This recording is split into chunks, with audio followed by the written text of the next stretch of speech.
Copilot 2, there's a free version. For those that have the 365 subscription, which is paid, by the way. Yeah. Then we have Wix AI. We have Killbot. Killbot is free to some level. Right? It's not free? Sorry? It depends. What you want to use it for is not the free version. It's limited. So you just pay something small. I believe strongly in investing in knowledge. Right? So if something serves you and you have the means, I think you should. You should. If not, we go with the free version. I'm still using ChatGPT free version. And it works for me. Power BI is also free for the data analytics tools. You just go to your Microsoft store and then download Power BI desktop and you're good to go. Any questions on the tools? Any questions on the tools? Which one? For humanizing. What do you mean humanizing? Explain further. Mm-hmm.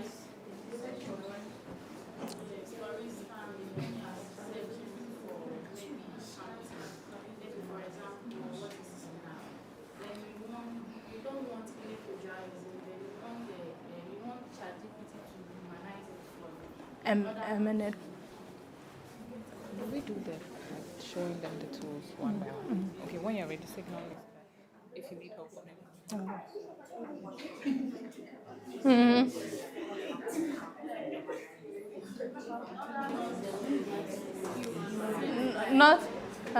Not to make it look like it's AI that did it for you. There's this tool I use, but I've forgotten the name because I hardly use it. I've forgotten the name. Is it Killbot? I use Killbot a lot.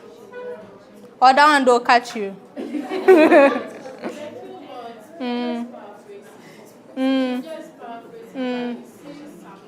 You see some. Because I want AI to do and then make it sound like you. Any help? She's talking about plagiarism, and plagiarism is different from AI. So plagiarism, we are supposed to just cite those who gave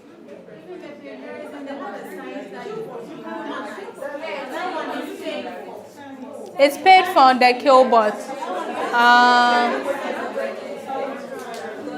Are you hearing what they are saying? Okay, one person should volunteer and summarize it for her. One person. Okay. No, I think if you want to check for plagiarism, you can put your documents in text. It will show you all the places that have plagiarized. That's what I'm saying. In order not to do plagiarism, because maybe after submitting an assignment, then maybe they will collect your work for this. Maybe they say maybe the plagiarism should be at least 30%. If it is 50%, then you have to go back and change everything before We don't want the back and forth. So for me, I have this in my this is the plagiarism. And then for what she's saying, if you plagiarize something, this is a standard. Then you have the humanize. So to be able to use it. What app is that? Just search for plagiarism. Okay. There's the app. I don't know how. Show it to her. Just paraphrasing to. You want to see? You want to use it, fine.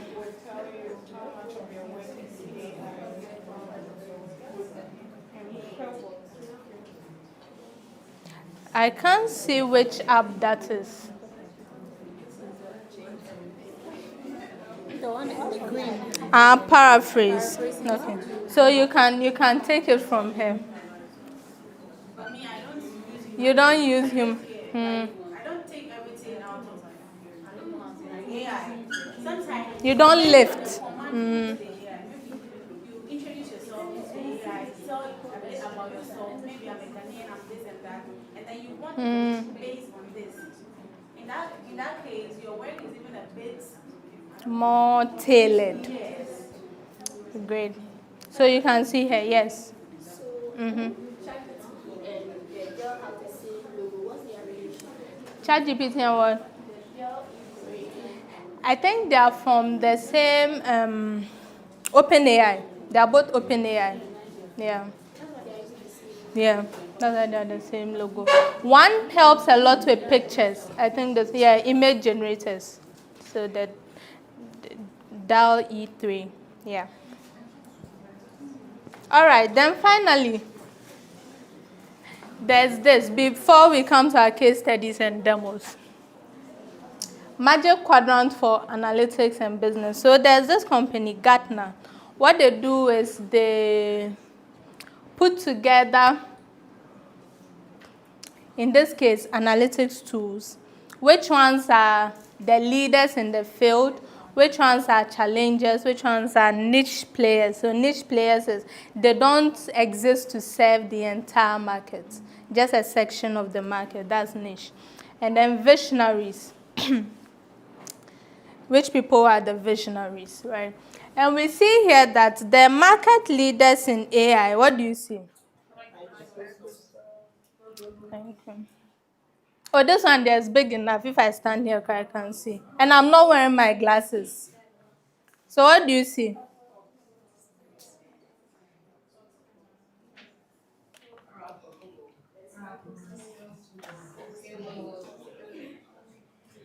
I'm hearing, but I'm not hearing anything. Mm? So let's look at the market leaders. Leaders in the analytics space. These are apps or programs or platforms, right? So what do we see here? What do we see here? Microsoft. You see that one there? It's even pushing closer to the edge, right? So Microsoft here, mostly Power BI. That's what I want to drum home to you. The Microsoft Power BI is a leader according to Gartner, right? I think there's even a 2024 report. There's a current one. I didn't have time to put that in there, but you can search for it. Gartner Magic Quadrant for Analytics and Business Intelligence Platform. Then we have Tableau over here. We have Click. We have Google, Oracle, ThoughtSpot. Yeah, so these ones are here. The main idea of this is that Microsoft, what's in the hooker, right, in the lead somewhere. Any questions so far? Any questions so far? Is it no because you don't understand a single thing I've said, or no because you understand some, or you understand all? You understand all? Okay. Should I do the exercise again? All right. So now we've spoken about data, we've spoken about AI. Let's see an AI case study. How many of us use Spotify? Okay. Apple Music. Or you people use Music Match? So Spotify, AudioMac. Okay. Okay, I don't use AudioMac. Does it give you like suggestions on songs and things? It does, right? So that's the same idea I had with the Spotify case study here, right?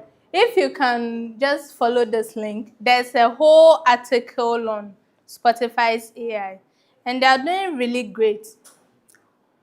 One main thing is the personalized recommendations, right? And the other one, the day list. So currently, I don't know if you can see, okay. So I have Spotify. So let me search for Spotify. I think I've opened it here.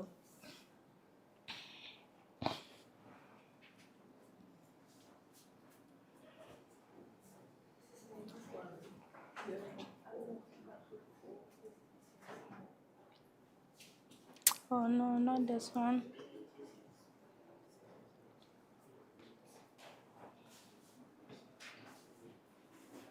So I'm walking you through my playlist. And it's mostly gospel songs and some darko vibes once a while, right? So you see this day list over there. It's a playlist, right? But I didn't put any songs on that playlist.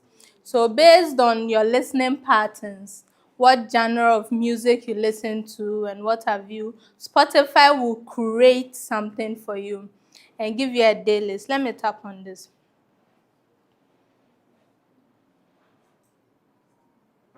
Oh, so usually on my phone, it tells me that, okay, maybe Friday morning, you are likely to want to listen to this type of music, right? So that's one very good use of AI in Spotify. Then we have the annual Spotify Wrapped. So at the end of every year, Spotify will give you a report and tell you that, okay, this year you listen to this genre of music a lot. It's in your top 1% or what have you.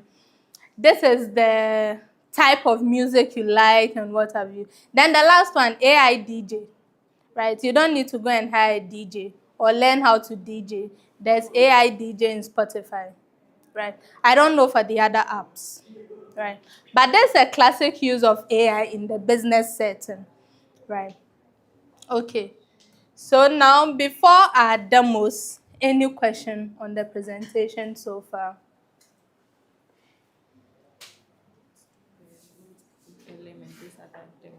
So you want to start? Okay. All right. So if there are no questions, we'll start with our demos. So I'd invite Pamela at this point. If you don't clap, she'll not come. I think when I spoke earlier, I told you about some of the AI tools that you can use. Does anyone know Notebook LM? How many? Let me see by show of hands those who know Notebook LM. Okay, what do you use it for? What do you use it for? Should I do it here or? Okay. Would you present? Yes, I can use my. Okay. So you have to connect this one. What do you use Notebook LM for? So I use it for reports. Okay. And then if I'm supposed to write an exam or something, that's like the easiest way to use it. I can listen to it while I'm working, and then I can do flashcards. Okay. So instead of turning the whole notebook or the whole different document, if you use the flashcards, it highlights major points that will help you remember. Okay. Okay. That's good. Who else uses Notebook LM? This one is not recognizing it. Yes, tell me. So when I was in school, yes, anytime I have a presentation and it's a huge document, I just put it in there, it summarizes it for me, so I just pick up those points. Okay.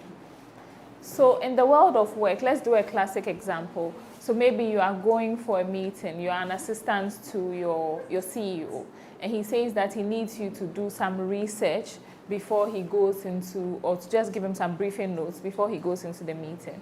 Maybe you had a long weekend, you didn't get the chance to do any of that. You have 1 hour to the meeting, and the documents that you need to read is about 250 pages.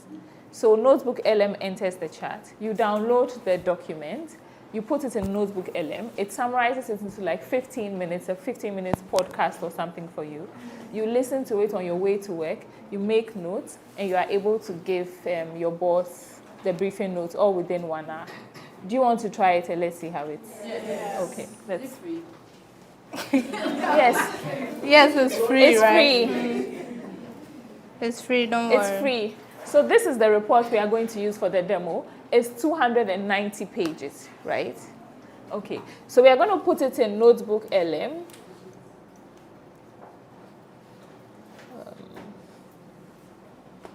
So when you put Notebook LM in Google, you just try Notebook LM. So we'll do that. So you go to create new. If I'm going fast, let me know so that I'm going fast. Yes, that's it. So you can actually be doing it so you can download it on your phone as well. So you go to create new, right?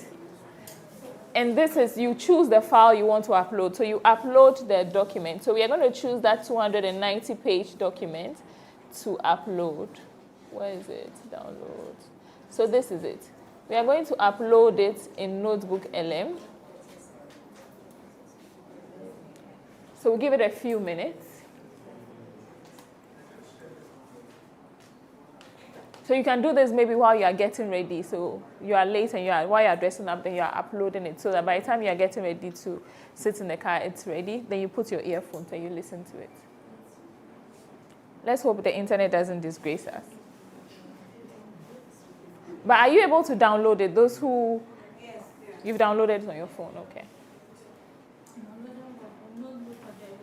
No, the notebook LM, you can use any report. I'm just using this report. This report is interesting because we were having a discussion about AI, and this report talks about the future of jobs. So you can listen to it and see what the new jobs in the future are going to be and where you can best position yourself. Okay, it's taken. I think it's ready. We go to audio overview.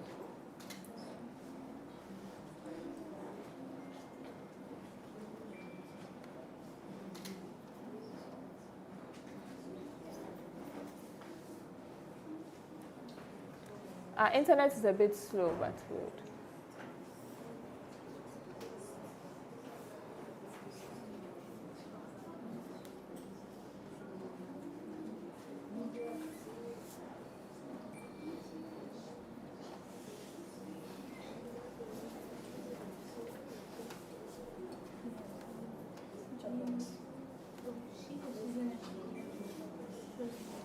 It's a bit slow.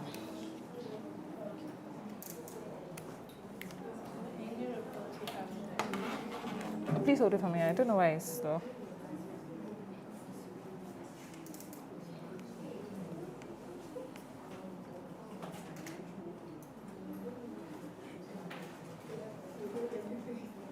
Yes.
It's only chapter 1 that you need. You either copy and paste chapter 1 in Word and put it, or just let it know as well. Okay, let's say maybe the book has to do with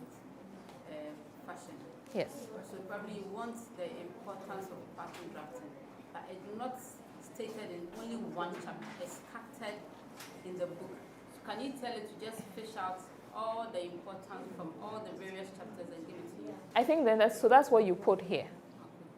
Do you understand? So that's what you put there to be specific. If you want like the general summary of the book, that's what you would get from here.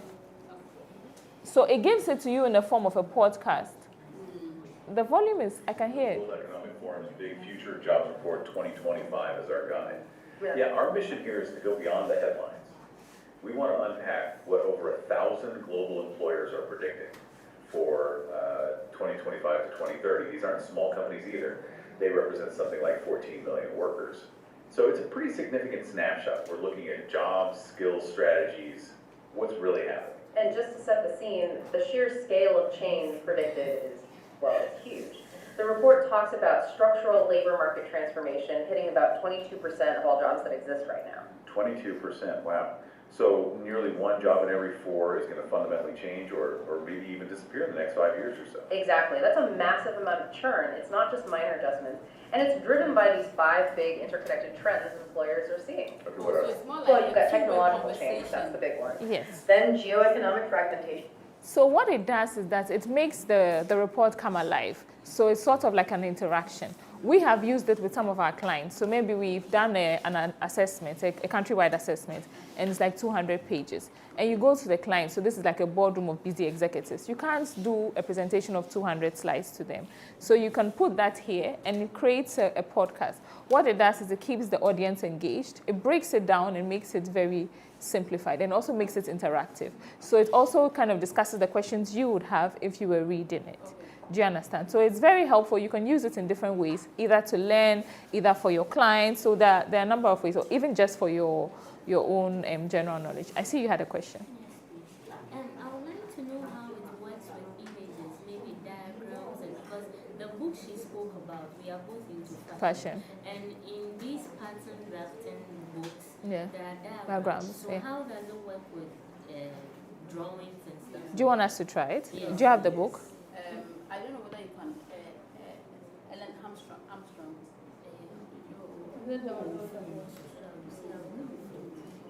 Because if you had the book, we can try and download. Okay, so let's see if we can find. We can try and download it and test it and see if it works. Does anyone have like a case that you want us to try? We can do that as well.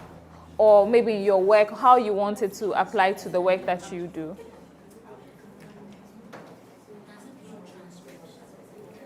Yes, I think it does transcriptions. Because you can do flashcards. I think it transcribes as well. Load, yeah, you can actually download it. There, and then you download it. Yes. Yes, please. Is there a way that maybe the information is too much, so there is 15 minutes is not enough, you might have to generate another 15 minutes? That's a good question. Maybe let's type it. Let's see. Maybe give me a 30 minutes. Yes. podcast. I haven't tried that before, but we can try it together and see.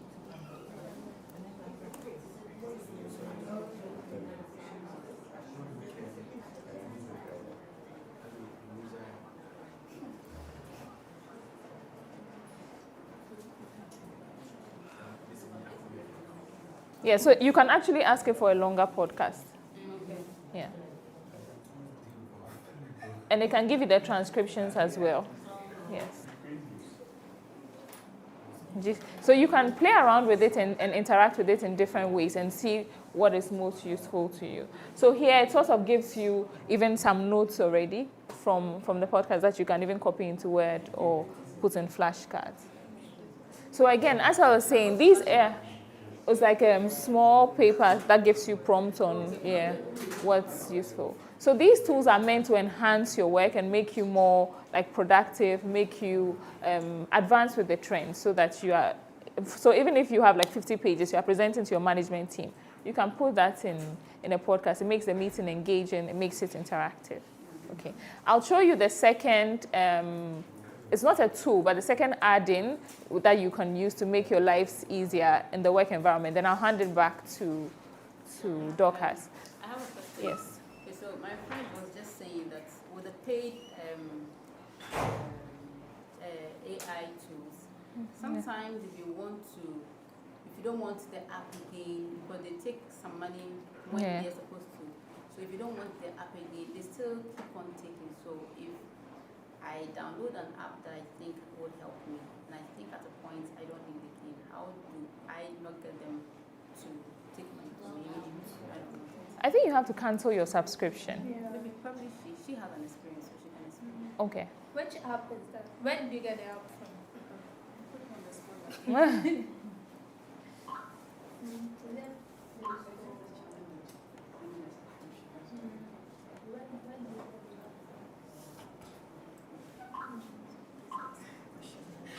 that was what I wanted to find out. Yeah. Because I'm new to most of the apps, and I would want to try. Yes. Sometimes you try some of them, it doesn't really work for you.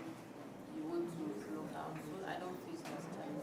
So typically what I would advise is that you try the free versions of the apps, because most of the time, whatever you want to do, you can do with the free versions. Notebook LM, you can use the free version to do most of the things that you want to do. Even ChatGPT, the free version is helpful for some of the things. If you really want the paid version, then make sure that when you don't want it anymore, you go back and then end your subscription plan. My challenge is this: with the free version, sometimes, not all the time, sometimes you don't get the features like ChatGPT, for instance. If you're asking, if you upload a picture and you ask the app to put the picture on a model, you can try again another, like after 2 days. You cannot have multiple pictures the same day and then do it again another day. If I try today, then it means I have to try again on Sunday. You get it? So you don't really get to enjoy the features to really assess if this will work for you. Yeah. Can I come in? I think Dorcas can take that. Most of these apps or programs have a payment and subscriptions platform. So maybe let's see with the ChatGPT. Yeah. So I'll leave it to do the Power BI and then. Okay. The PowerPoint. No, you finish the Power BI because of time, and then let's see. Please, can you pass the mic? Oh, okay. Which how do you even put it? No, I was trying to remove it.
Can I use?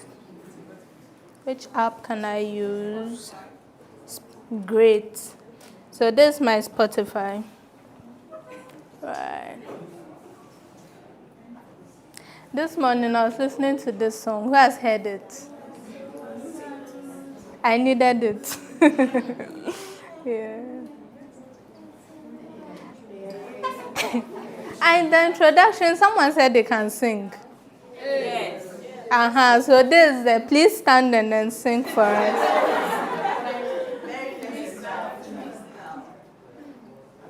Right, so when I come here, either at the settings or the profile,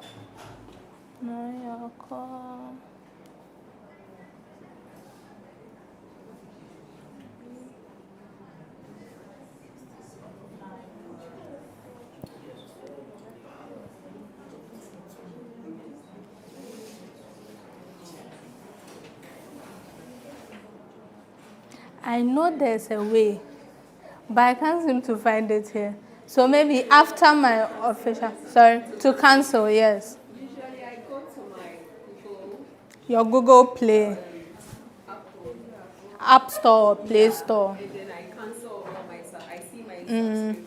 And then there's that. But if you want to do it in app too, I know there's a way. So maybe, pardon, the website. Yeah. Thank you. So maybe after the official presentation, my fashion sister, after the official presentation, then we look at that, okay? All right. How many of us have laptops here? Yeah. Okay, great. And today? Oh, no, not if you have a laptop. If you have it here right now. Here right now. Okay. Can we please take it out? We'll do something, some short something.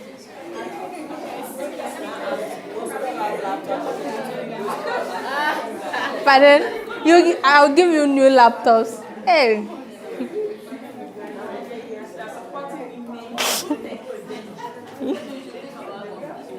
I'm a trainer, so this is how me I support. I come and speak, son. Yes, if you use your phone, this is just a downloadable, so you are just downloading an Excel file. If you use your phone, you get the data, but you can't follow what you are doing. You see? So, so what I'll do is maybe I'll work together with you guys. So,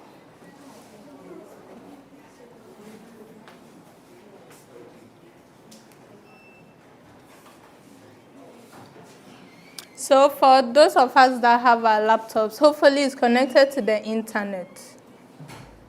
If it is, please go to your browser, anyone you use, and type this link in there. So what we are doing here is a data analytics demo in action, specifically with Excel. If we have time, we'll go into the Power BI.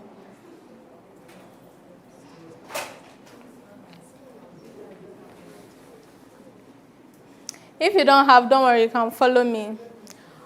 Or if you want, you can come and stand by me, then we do it together.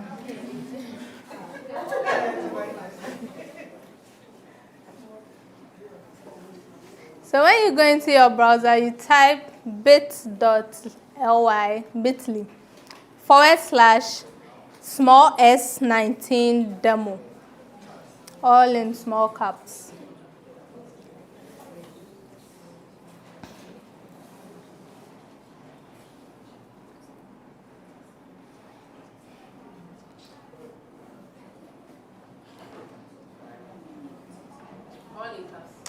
Small caps, small letters. So small s, 19, small d, small e, small m, small o. I'm sure you'd get the presentation. So when you're home and you have your laptops, this link is in the presentation, so you can use it. And for your phone, you get the data, but you will not be able to do what we are coming to do. So you are coming to do some small formula work.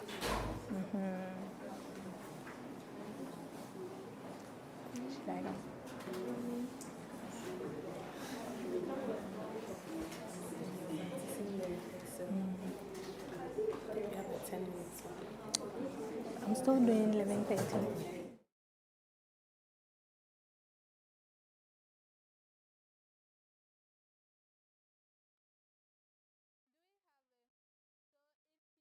That in your browser, it should bring you to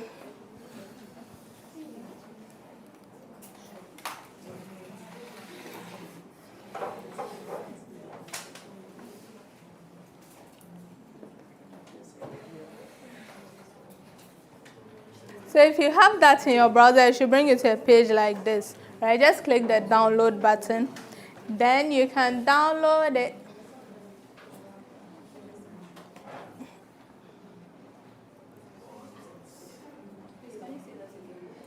So if you put that link in your browser, you should get this interface.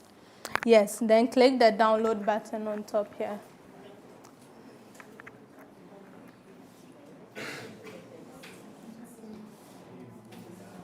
When you are done, you just open and then enable editing.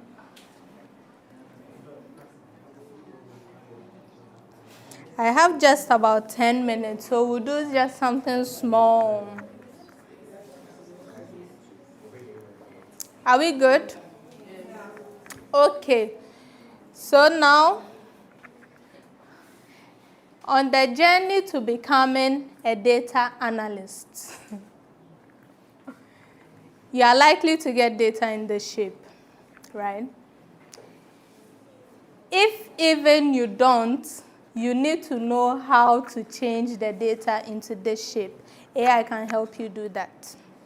Okay, right. So let's do a quick scan through this data. What do you see? What information do you see over here?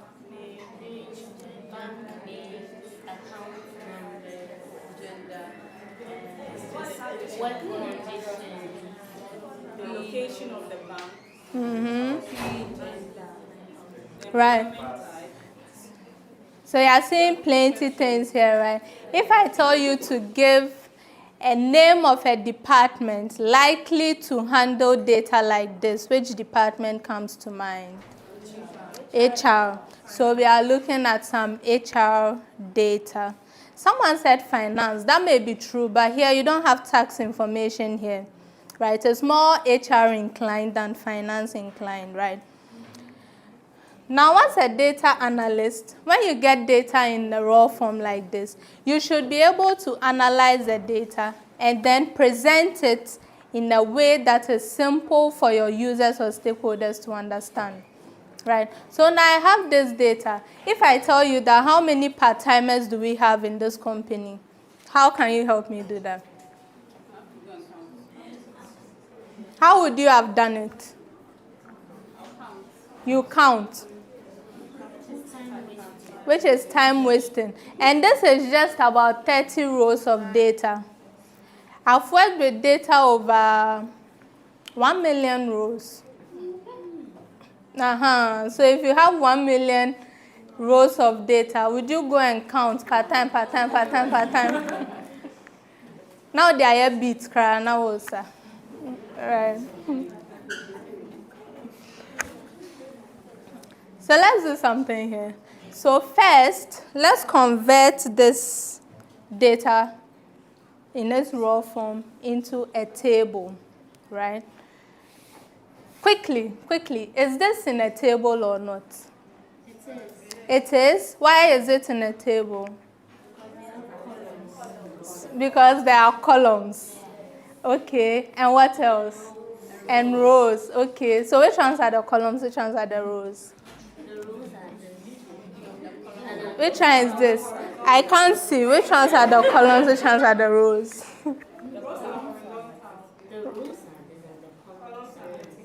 Okay, so another one. Rows have the numbers, columns have the letters. Okay, great. Now in Excel, this is not considered a table. Even though it's well structured, it's not considered a table. Because in Excel, if you are working in a table, once you stand in that data, you should have a new menu pop up here called table design, right? So let's convert this into a table. In its raw form like this, we are working in a range. You know what a range is? So a range is a collection of cells, right? You know what a cell is? What's a cell? So you mentioned columns, you mentioned rows, good job. Where the row and the column intersect, you have a cell. So currently, I'm over here. It's an intersection of column H and row what? 12. When you look on top there, you see H12 as the address of the cell you are in. Okay. So I'll stand in any block of the data, go to insert. So I've told you this is not a table. So I'm coming to put it into a table.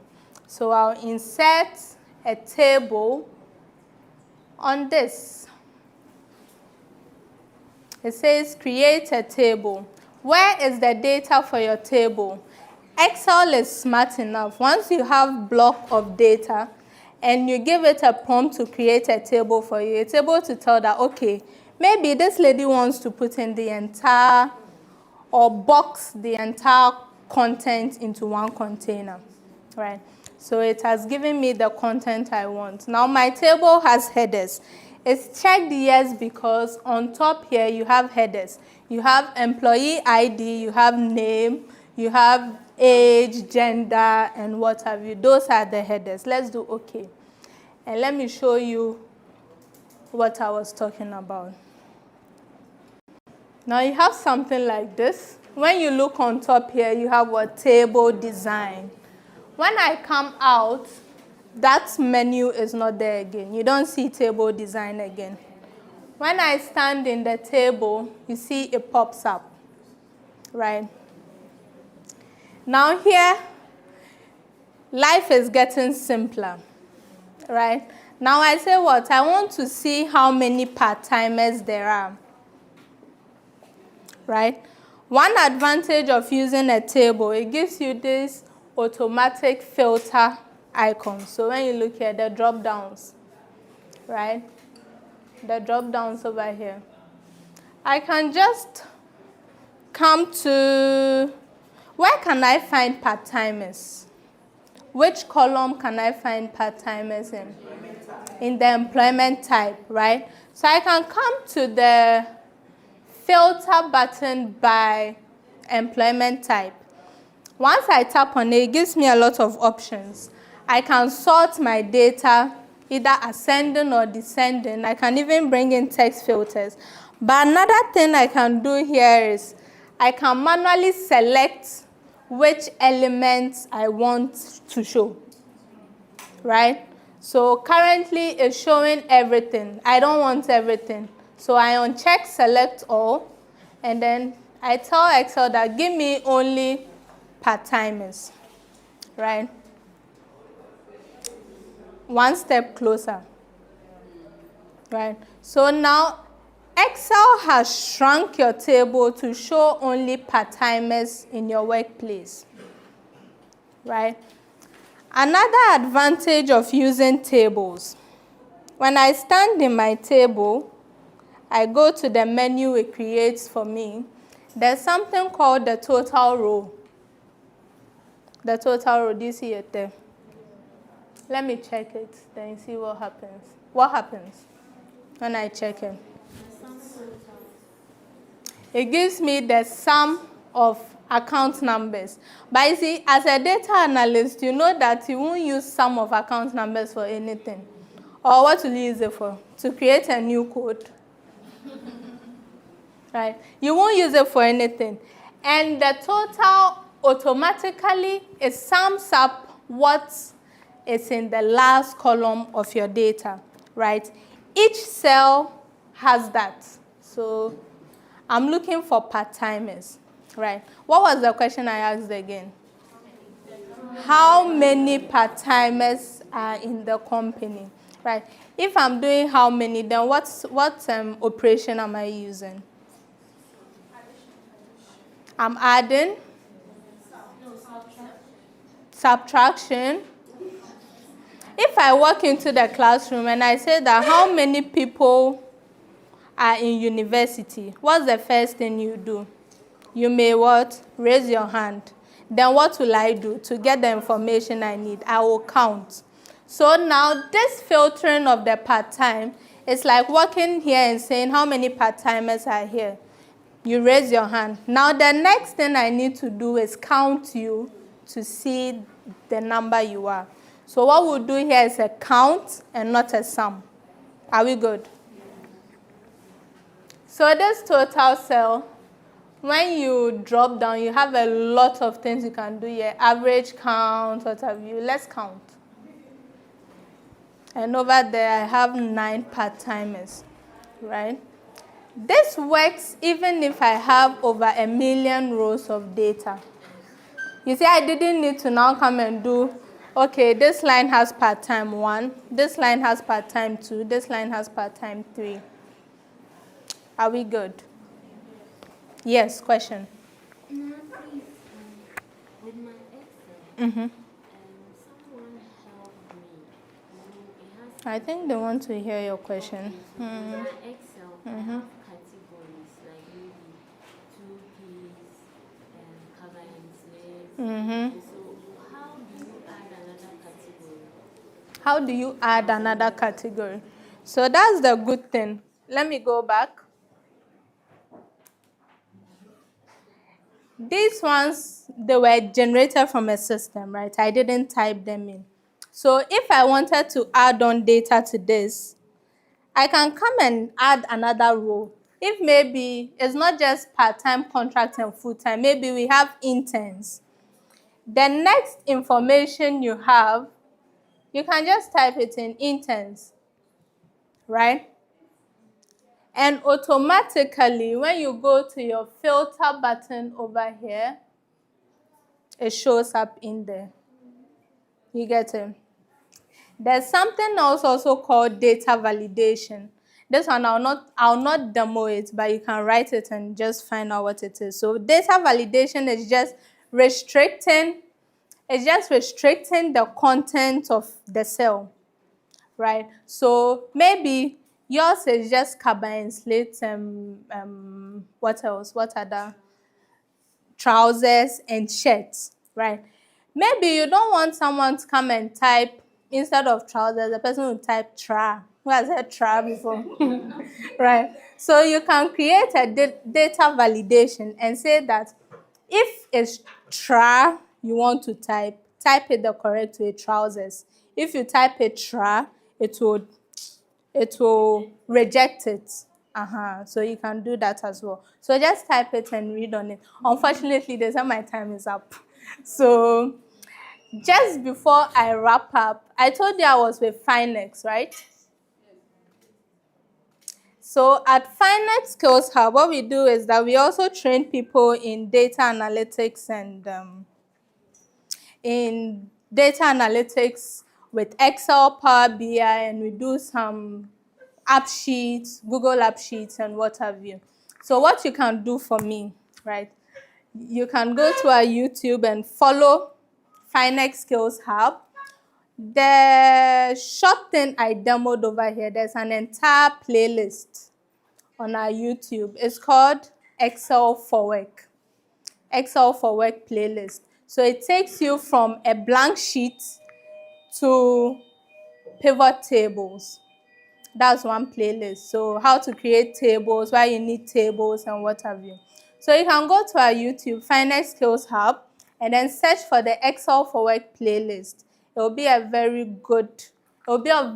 good benefit to you. We have about 11 or so videos on there.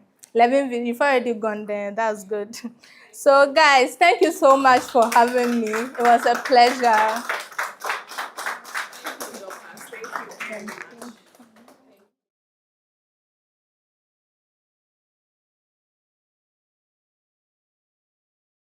don't want to share what you've learned. I want to share what you are going to do differently based on what you've learned today. Yes.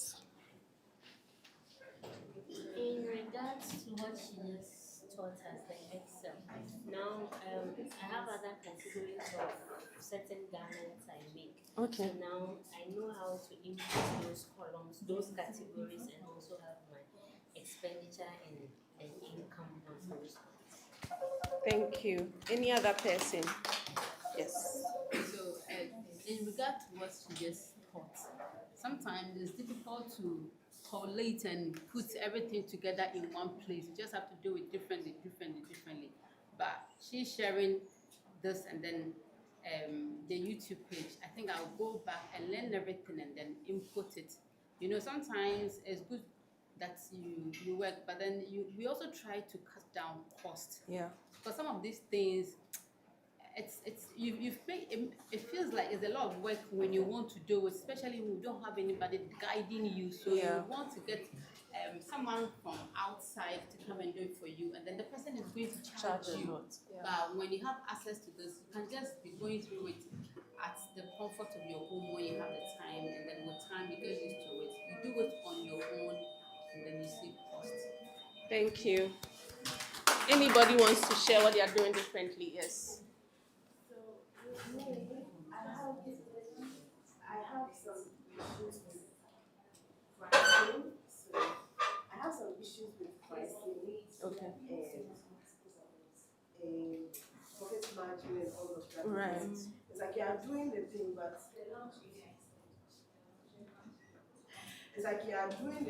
but you don't know. You just sometimes price with competition. That my neighbor is doing 50 cedis, so let me do 45 so that more people will come. But you sometimes take out the value that you are giving them, and you just want to sometimes make the money. So with this, I was thinking she was going to go deeper in the Excel, but then she has given us the YouTube channel, so then we'll go back. Also with the notes, something we just learned. The notebook, yeah. I wish I had this in level 100 because I hate to read it with all my heart. But then,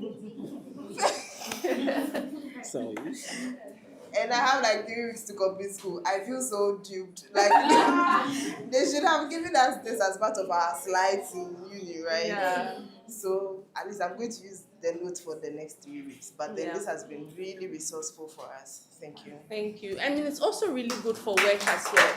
So not even only school, but you can also use it at work. Yeah. So don't feel too deep. Another question is, will it be okay to get into any of you when we go to the YouTube page and then... Please repeat your voice. Okay, so my question is, after going to the YouTube page or trying all these things that you've opened up to us, is it okay to get back to any of you for help? Because this one is going to be very beneficial to me and I want to try it out.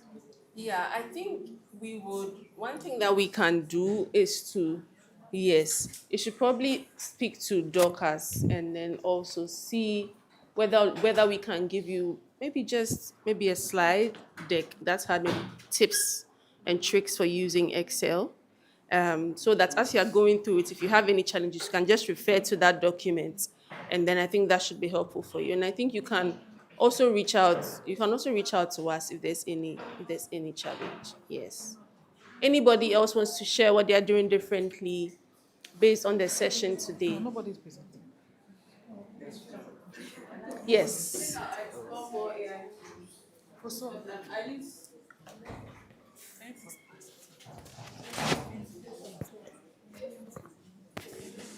So I'll explore more AI tools. I use ChatGPT a lot. It's been helpful. I'm stuck there, but I think from today's session, I need to explore more AI tools. So that's what I'll do differently from today. Thank you. Thank you so much. So the next sessions, we are going to be focusing a lot more on the soft skills. I think we did a lot of the hard skills this morning. So we'll be taking a break to have some pastries and just have conversations. Okay, have conversations with each other. Like I shared in the morning, everybody you meet is an opportunity. So always make sure that you are putting yourself out there, interacting with people. Everybody has value. So make sure you're not always restricting yourself, but always meeting new people, interacting. You'll be surprised at the things you learn. So the next sessions will be focusing a lot more on personal effectiveness and how to, thrive in leadership roles as a woman. And then we'll also bring you a role model session of a woman in tech and how her experiences have shaped her so far. So before we go out, briefly, if anybody has any questions, please feel free to. Yes. Somebody had a question, right? What's that?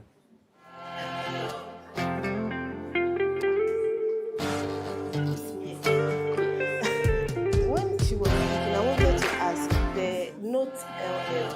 Did she say that you can use it whilst you are doing the presentation? Or you, like yourself personally, you listen and then you present, or you play it in the meeting? So one thing that the movement also does is that if you have a presentation. You can also put it in the app. And what you do is that you translate it into a conversation between two people, right? So it will be sort of like a podcast. So it depends on the method you want to use. It's possible that you can put your content in there and translate it into a podcast. And that'll be more engaging for some people, right? Or for some audiences. Some audiences, they actually prefer slides. And notebook LM can help because you know how to structure the slides and also present. So it depends on how you want to use and the audience you are focusing on. Thank you. Anybody?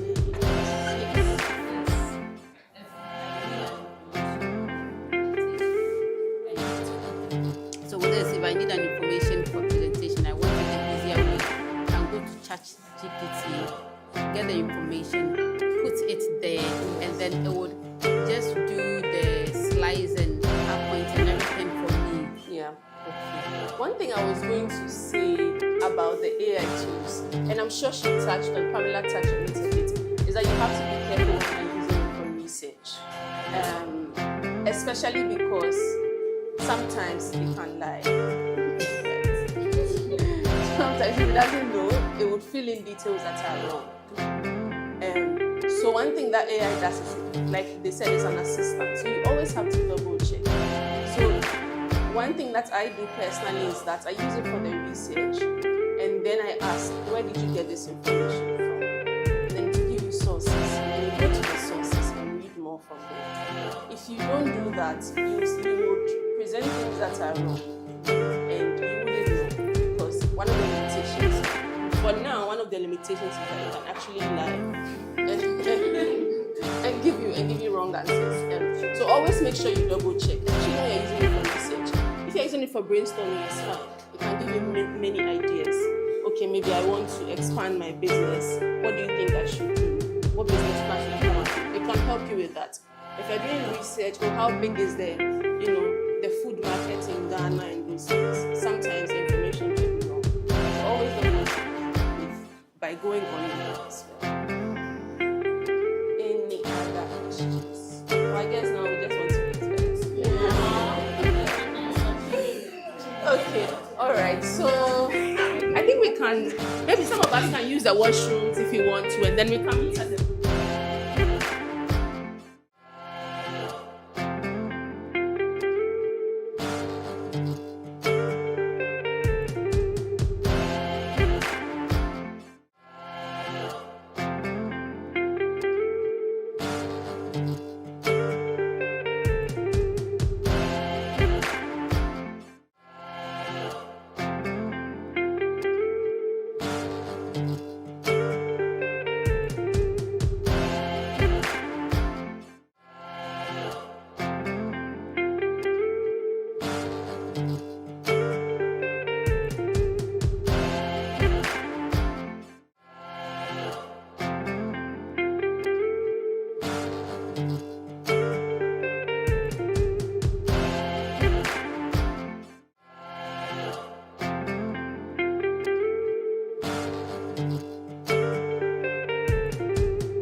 Let me show it to the IT guy. So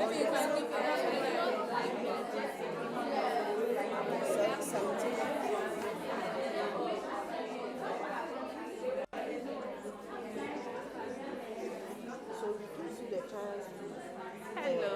request. So they want to play this to help them move around a bit. So I don't know how you get it. Just to give you the opportunity to report. How do I project it? Reports offenders.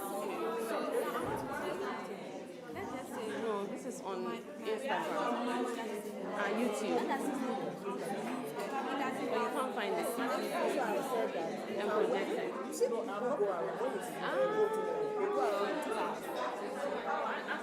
But that's not digital marketing. That's not I'm saying that we can do digital marketing, but then that's So how do I project it? So, for instance, if we have created the app and we are going to ministry, I don't know what they are called, ministry of something, ministry of something, they can give us that their cars are talk. They're talking cars. I don't do it on your laptop.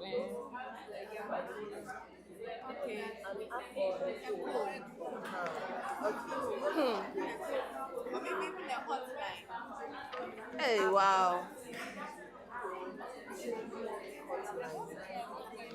Every house has there are 1 or 2 girls there. She's inside. She's having like and especially in those places like chocolate or those places that are cheap. You can actually go there and do traditional marketing like activations, tell them what's going on, and then when they come to the Antoinette, please, his name again. I know it starts with J, but and Joshua. Bring them the chairs and the whatever you decide. No, I need internet access. When you sell it, you bring the money back to them. Not like you give them the money back. Area hospital be action. Okay, please, can I connect to the internet? Yeah, like you give and then you continue creating awareness that after month 1, just what we were able to get 5,000. So we've taken 3 children in Choco to school. Who will not want to come watch this place? Because by all means, I'll buy Bell Cola, I'll buy Sprite, I'll buy Coke, I'll buy yes, all please. this you buy. I'll come and then call if you. I can give you the bottle for you to take me to school. Why not? So it's not like maybe you are trying to make money or something, but then it's not. You are giving back to society. Yeah, So the internet is back. So the yeah. Now what is on the paper? So you can't say it. Oh no, please don't. I mean, 2 of us. No, 2 of us can do it. Stand behind you. We just forget something. No, we all do, but at least I am.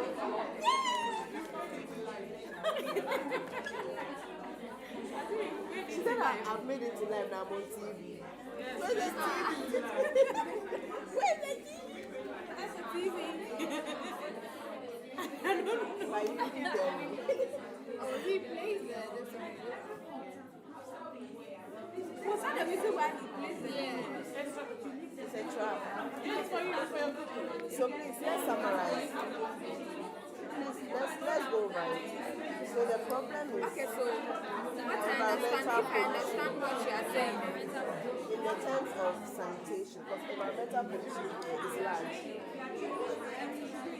Okay, where's my phone? Can you take a snap for me? You are online.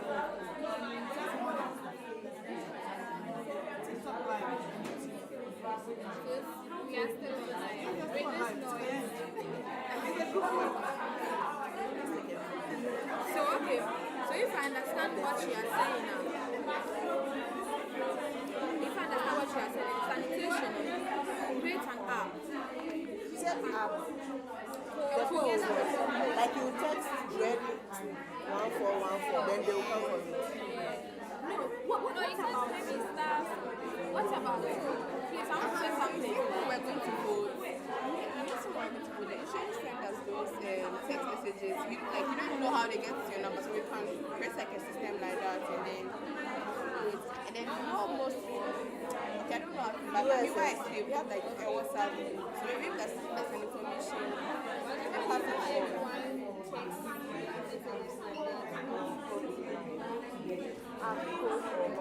It got to even a time that they will call you, someone will call you when you pick.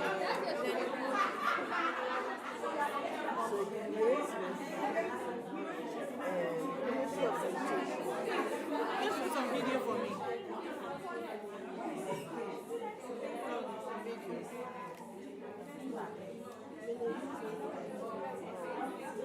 And then broadcast text messages with the code like USS. I don't know what they call USS. The other one I mentioned, Environmental Protection Agency. Then Timber. Let me check the name of it so that I will be sure. No, it's the ministry that I don't know, but these two I know. So check the ministry. Okay, time out. Please select your leader. The last one was what? Ministry of Sanitation and Water Resources.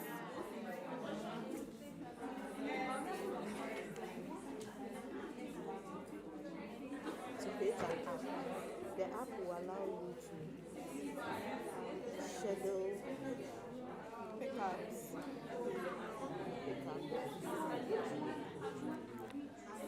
reports, offenders. Thank you. Report offenders.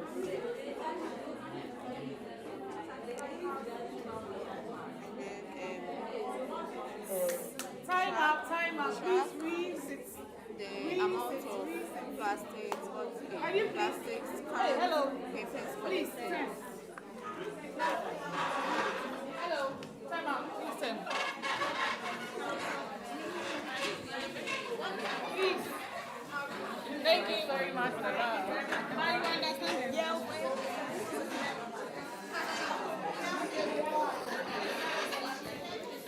Thank you. Thank you very much. Thank you very much. Thank you very much.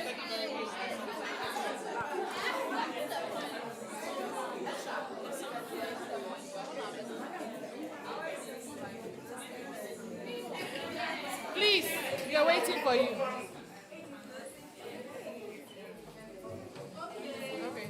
Thank you very much. Thank you very much. Before we present, close the shoulder dance.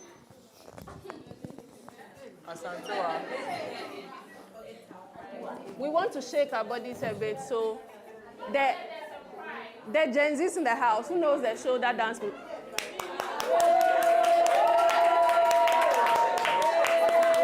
Please, let's clap for her.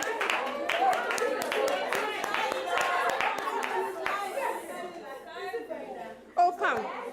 Oh, we are just going to shake ourselves. You just lead us.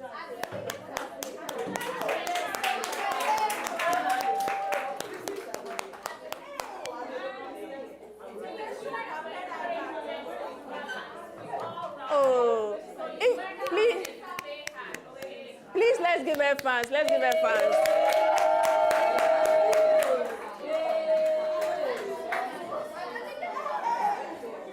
Please, let's all stand. Let's all stand. She's coming to the front, so come and lead us.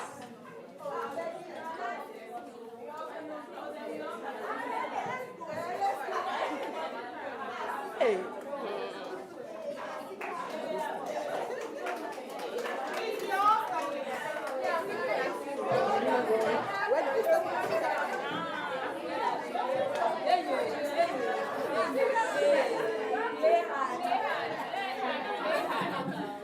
Please, we are starting, our madams are leading us, so let's go.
is not my field, so.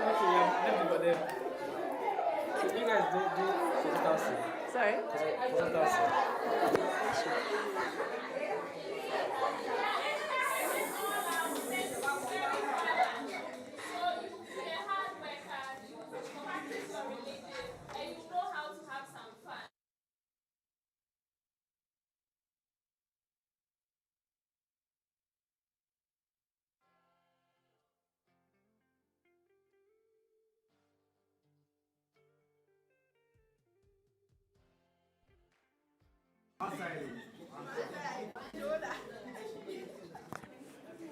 Are you ready? Yes. Let's go.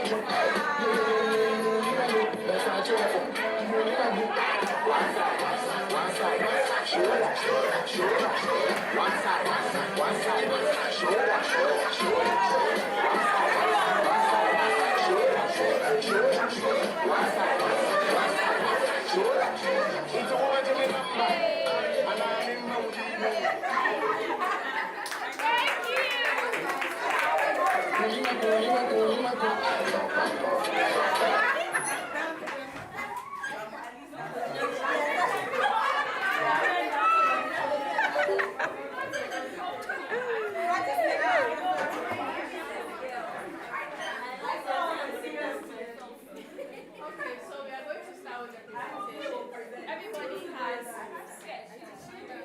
presentation. Everybody has 2 minutes. Everybody has 2 minutes. So who wants to volunteer to go first? Please, let's clap for it.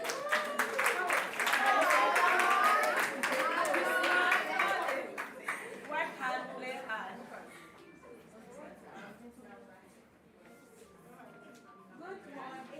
Good afternoon.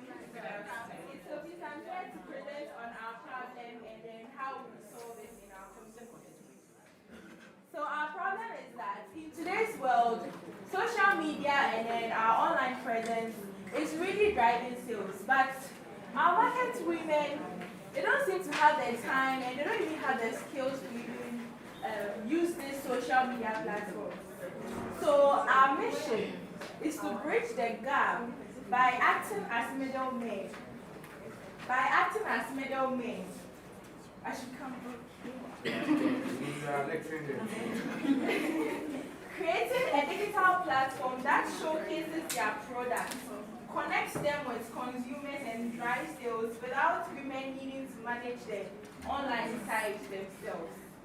So our solution is that we'll first of all create social media platforms, profiles for them, like Facebook, Instagram, TikTok, and then we would also run targeted ads as time goes on.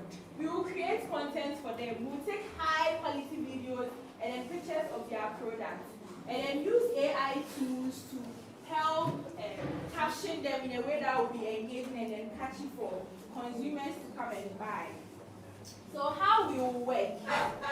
We will collect product details from the market women. We will handle all their digital social media platforms. We would also handle their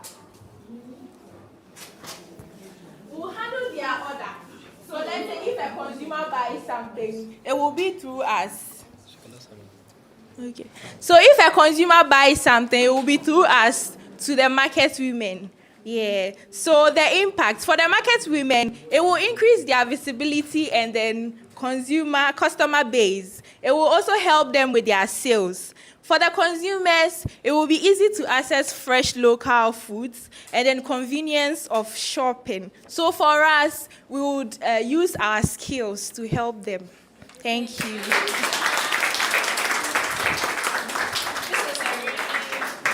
This is a really brilliant idea, and I hope that you one day, get to do it, because one thing that it will also do is to also improve the income generation for these market women. If also they have a larger market, some of their goods will not go bad. right? Because they'll be able to easily sell them off. Start handling those security. Next group. Oh, let's clap for them.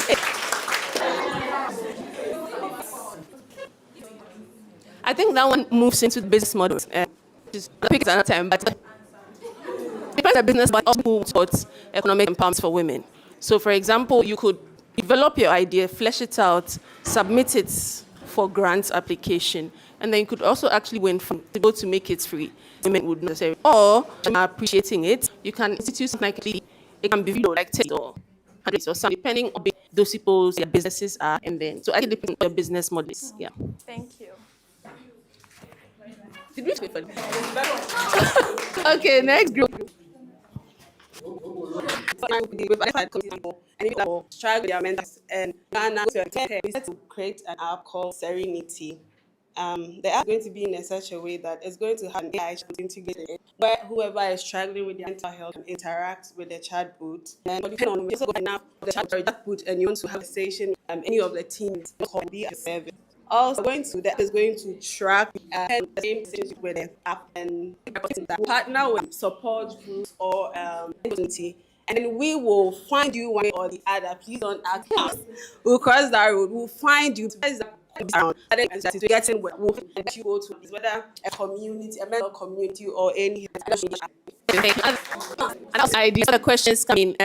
Just especially older. A lot of times it's true. I think sometimes our mothers, it can just be them be talking to themselves, or they are going through a lot. So I think this will be something that will be really helpful for them. But also that's politicians. Some of them can actually turn very much mental health. The fact that it can help you trust the people behind the app before you eventually meet them, so that you are not shy. People are shy to mental health because they think people will think they are mad, right? So that's really good, and the words of affirmation as well. So thank you. Let's clap for them. So question. Okay, so how find people? So I think there should be a point where you come on, there is something like foundation, and in that process, let her phone number, some personal information, so that when issue certain words, that information can help you locate the person. That's a good idea. Thank you. With the app, because it tracks everything about you, you enter all those information. Okay. Also, we have policy. So, discussion that we'll be having with you is private and very professional. Not having community educate people about mental health. Good afternoon to you all. We have to youth unemployment. Since we all know graduates is waiting for government to provide for them, so we decided to create a skills hub called Skills Hub. So with this, we target the youth. That's both males and females. So we register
start them in our skills hub. First of all, we create a website and we create social media platforms also to advertise what we do at Ejimapa Skills Hub.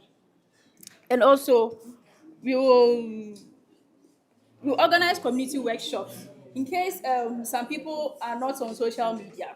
So when we organize the community workshops, they'll be able to have access to what we do at the Ejimapa Skills Hub. By doing so, we know that the youth will be empowered and impacted, and they will not depend on anybody for money. They will be dependent. Yeah, they'll be dependent. Thank you. Thank you, thank you. Thank you. Another great idea to help with youth unemployment. We know that's a real issue in Ghana. It's a very big issue, and that's something that also Soronko is also helping to address. So this is also another brilliant idea. Thank you. Any questions? Okay, next group. Oh, we didn't clap for them. Let's clap for them.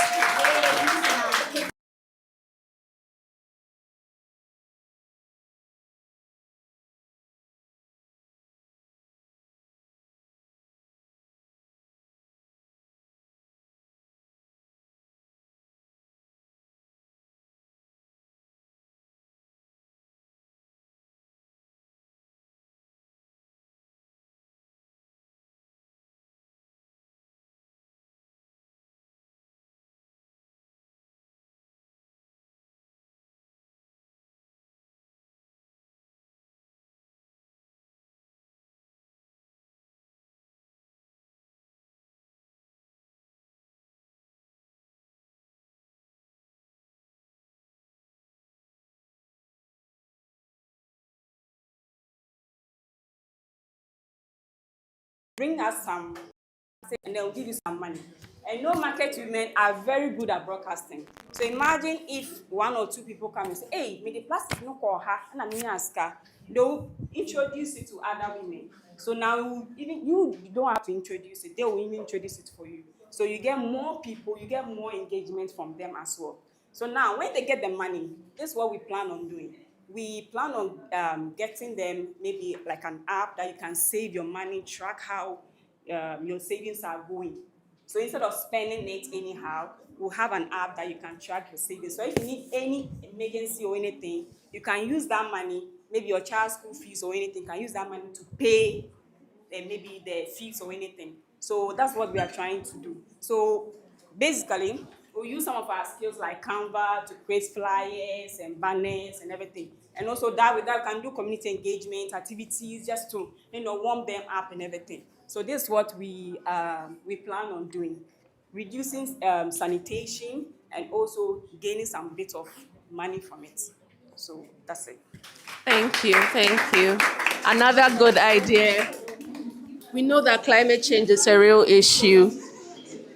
We know that climate change is a real issue globally. So this is something that would really help. Let's clap for them again. Let's clap for them. Good morning. Hey, sorry, good afternoon. Well, my group actually we decided that we're going to.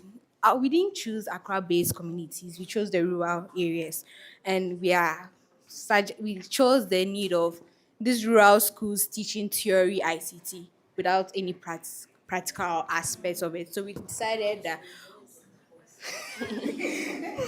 so we decided that we are going to create an opportunity where the students in these rural schools get the chance to this one have practical ICT. So this one in particular, we decided to create a hub called the Tech Bloom Hub, where we are going to partner or collaborate with other profit organizations or NGOs that are also in the tech industry that have the chance to support us or partner with us in going to these rural areas or creating centers in these rural areas and also helping them with the practical aspect. So we go there, we this one have a program. So let's say maybe 2 to 3 weeks or 2 to 4 weeks or 7 weeks program where the children will be taught how to use their laptops and how to also use basic things on the laptop. So how to on the computer, how to use a mouse, how to use a desktop if you're using a desktop to teach them if you're using a laptop and other things all about. So at the end of the day, when we find the children that are trained in it and also having the passion to learn deeper into ICT, then we create another program for them to be also taught how to use the Canva, Photoshop, and other this one IT tools on their laptop. Thank you very much. Thank you. Thank you so much. Thank you so much for that. It's also very important that as we also, think about things that are happening in the urban regions, we also consider the rural areas as well and opening up opportunities for people in rural areas. So thank you so much for that. Let's clap for them again. Next group.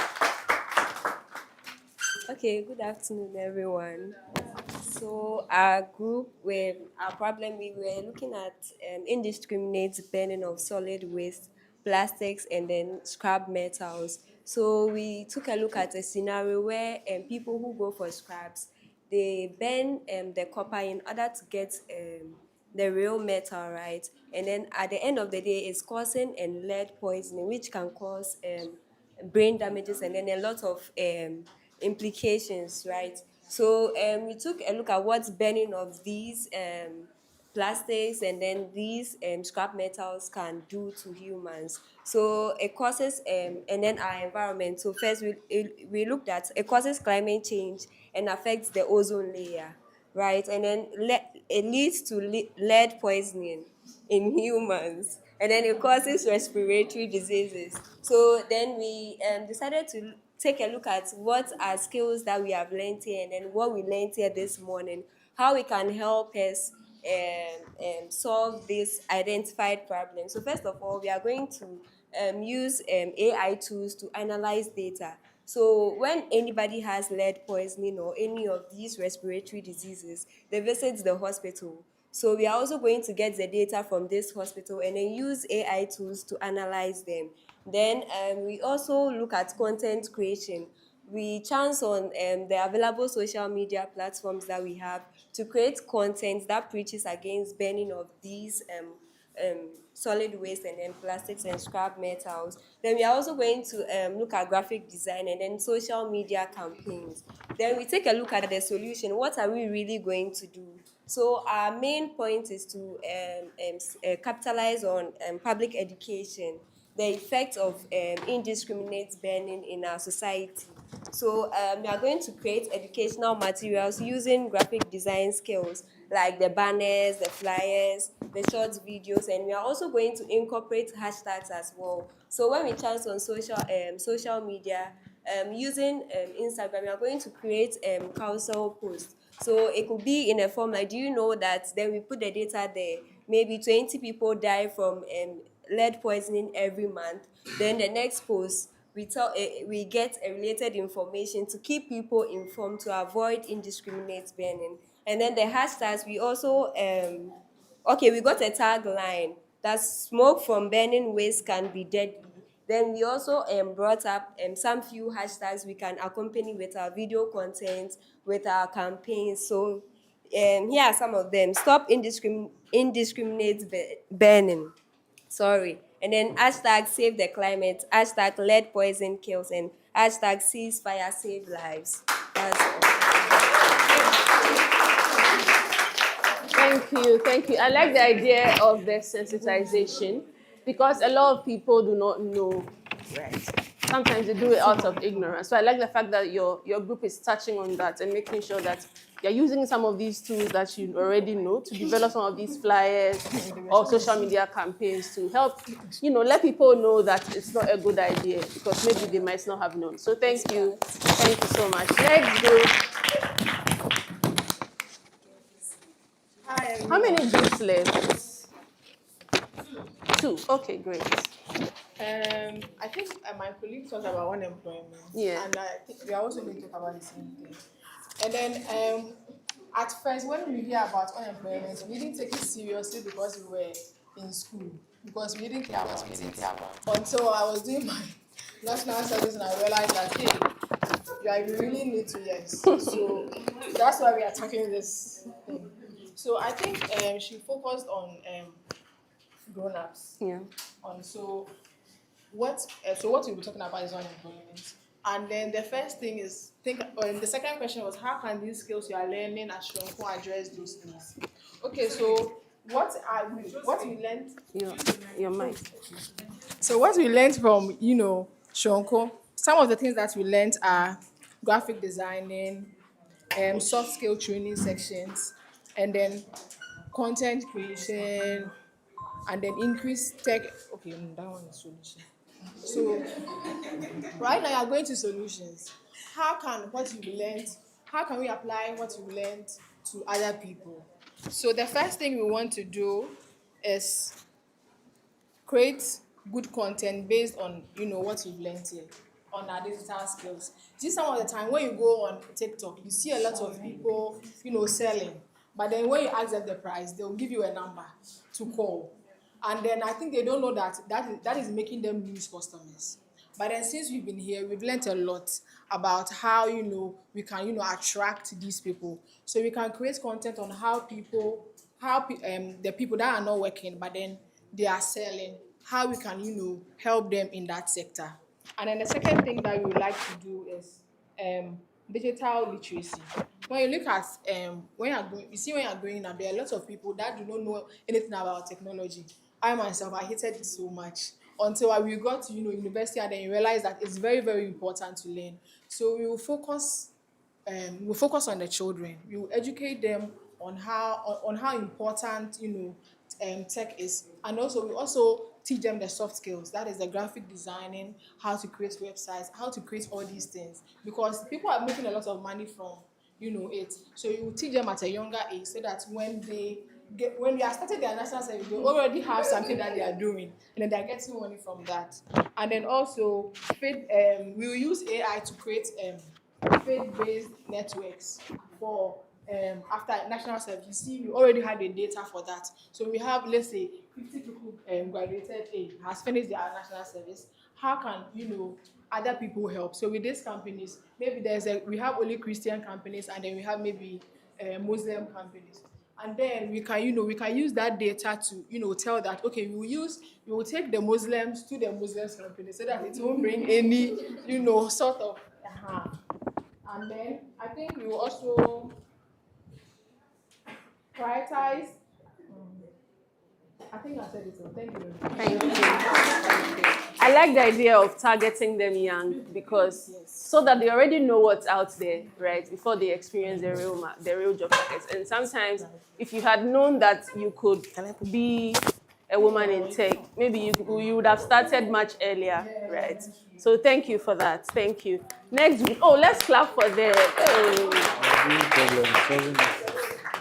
Next group. Okay. Hi everyone.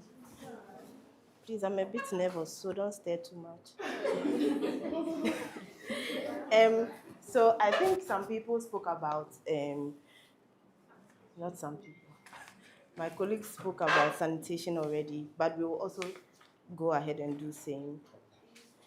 So the problem we are targeting will be environmental pollution, and in the sanitation aspect, especially in the slum areas and rural areas. So what we are going to do is first to use AI to sort of collect data on exactly what is happening, because we cannot travel all around the country to select areas, but then we can use AI to make AI bring to us the areas that are actually having these issues. Mm-hmm. Then we will create an app or a web app or a website that will allow people to that will allow digital waste collection. So the app will allow you to schedule pickups. The app will allow you to report offenders. So in the case where you see someone dumping, you can take a picture and post it. And then AI will help us to generate the location and the area that you are seeing that thing. We'll also be able to use the app to raise funds. So like crowdfunding, where people can actually volunteer and help the sanitation project. We will also be able to, on the app, you'll be able to register as a volunteer, where you can either use your car or you join the team to work. So you use your car. One way we are going to advertise is to use like PA system for the elderly and those who are not really tech savvy. So PA address system where like you go around saying there's, you know, when the Zoom Lion car is coming and they play their song, Yeah. you know that is Zoom Lion. So you can use that to make people know that, oh, this car is coming. And then through this app, we can liaise with the local governments like the AMA and those people to give us a site, or Zoom Lion EPA, to give us a site where these things will be recycled, will be dumped and recycled. So as like a person, as myself, if I'm continually giving trash, cans, papers, recyclables, and I'm earning points, whatever that thing is going to be used. For example, if the bottles are used to make dustbins and waste bins, as somebody who is always giving, I would get a bin, or I would get a broom or something from the thing that was recycled. Also, the other monies or whatever revenue that is gained will be given back to society. Yeah. So, for example, someone from Choco has given like pure water, rubber, and all those things for like 6 months or 9 months. If that money that is raised can be able to be used to take one person or one child from that family to school, we will use that money to do that. So that's what the app will be doing. Also, the app will also allow you to do resource mapping, where you'll be able to locate the nearest dustbin near you, the nearest washroom near you, the nearest toilets near you, so that we are all working in the sanitation room. Thank you so much. Thank you so much. Let's clap for them. We have our last group, but before that, you have a question. So that we can locate.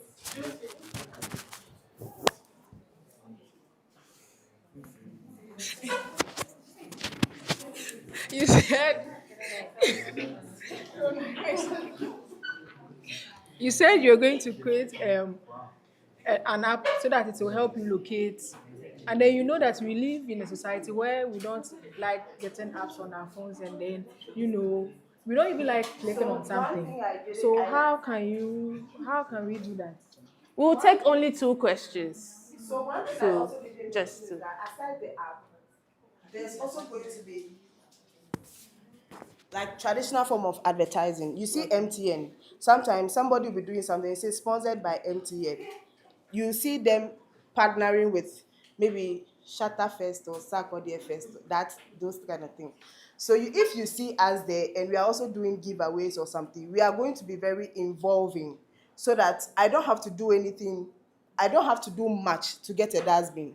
That's the whole idea. Like, I'll give you 50 bottles of Vortic and then you give me a bin. Why would I not do that? Right. Or if I keep doing it, you take my child to school. Why would I not do that? You understand? Because we have, over the years, stopped dumping, but we are still dumping. What are the rewards? What am I going to get if I do that? So aside the app, you are also going to do like a code.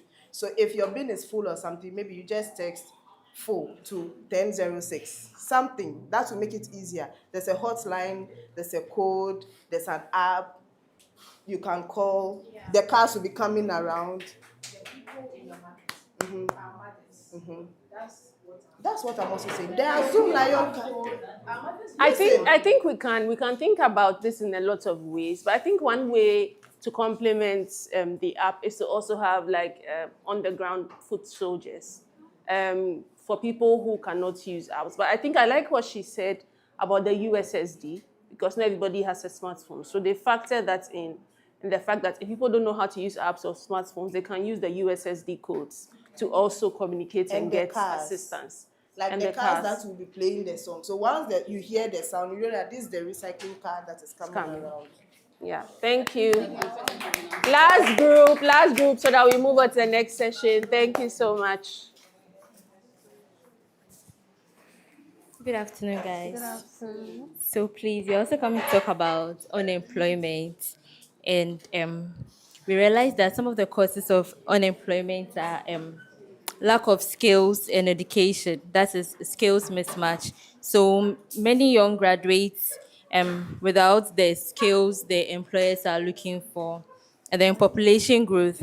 Many people are entering the workforce than the jobs available. And then poor career guidance. So these are the causes of the unemployment.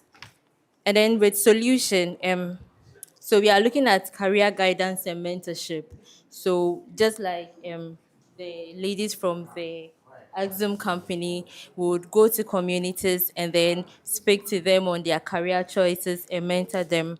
And then digital skills training. We will offer free digital skills training and some low-cost courses too for them as well. And then promote STEM education, like encourage them to young people to study technology, engineering, and then especially the females who would encourage them to go into the male-dominated fields like the IT and stuff. And then how are we going to implement this? So we are going to collaborate with skills hubs or training institutions to like Soronko to offer them training. We are also going to offer scholarships and of job opportunities to young women as well, probably tech or engineering. We are also going to take them to companies for internships. And then we would also create probably an app where if you don't have a job or anything, you can come and then maybe put your concerns on the AI chat box will be there, something like that. You put your concerns and then would get back to you. Probably there will be a section to where you put maybe your qualification. If you don't have qualification, at least something that you can do, then would go through and then get you jobs or something to tackle the unemployment. Thank you. Let's clap for them. I like the idea. I like the idea about the mentorship because that's leading us into our next session with Madam Pamela. That's leading us into our next session. But one thing that I wanted us to have this session so that you know that whatever skills that you have can be used to benefit yourself and even your community. So sometimes in between jobs, when you're looking for employment, you're looking for job opportunities, sometimes you can also use that time to also think about what can I do for my community in the way that would generate income for myself and for others. So always as you're learning the skills, always as you are, don't always be looking forward to working for somebody, right? You also have amazing ideas. You're also pretty smart based on some of the ideas that you came up with. Very smart people, you have the skills, and then you also have the passion, right, to help your community. So using all of these three things, you can also, make sure that you are also generating some form of, let's say, a career, right, that is very impactful. So thank you for sharing. We invite Madam Pamela to lead us into the next session. Thank you. Thank you. I hope the session was helpful. Yeah. Are you excited for the next session? Yes. Just shake yourself a little bit because this session, we want it to be interactive because we've learned a lot of technical things. We've looked at different skills. Now we want to bring it home and ask ourselves, how do I apply it to my life? How do I move to the next level? Whether it's the next level in business or the next level at work. So today we are going to do just a brief session, maybe about 7 slides. Once the team sets it up, would go through it. So it's mainly on 4 things. So how to grow your career, how to negotiate, how to step into leadership roles. So it's both applicable to you in business and to you in the workplace. So if you have any questions, please feel free to stop me. Let's make it as interactive as possible, okay?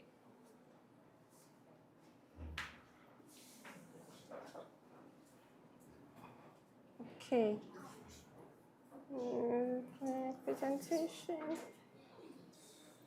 So one of the questions that I get, and I got it earlier, that you look very young. So why are you or how are you their boss? So we are going to try and do a bit of role play as well. One of the things that I want to encourage us is that as women, sometimes we get shortchanged because just by virtue of the fact that you're a woman, sometimes you step into a room. Like when we came this morning, everybody went and sat here. Do you get typical? If men come into a room, you see they will come and fill up the roles, not because you are shy or you're not confident, but women like to be in their comfort zone.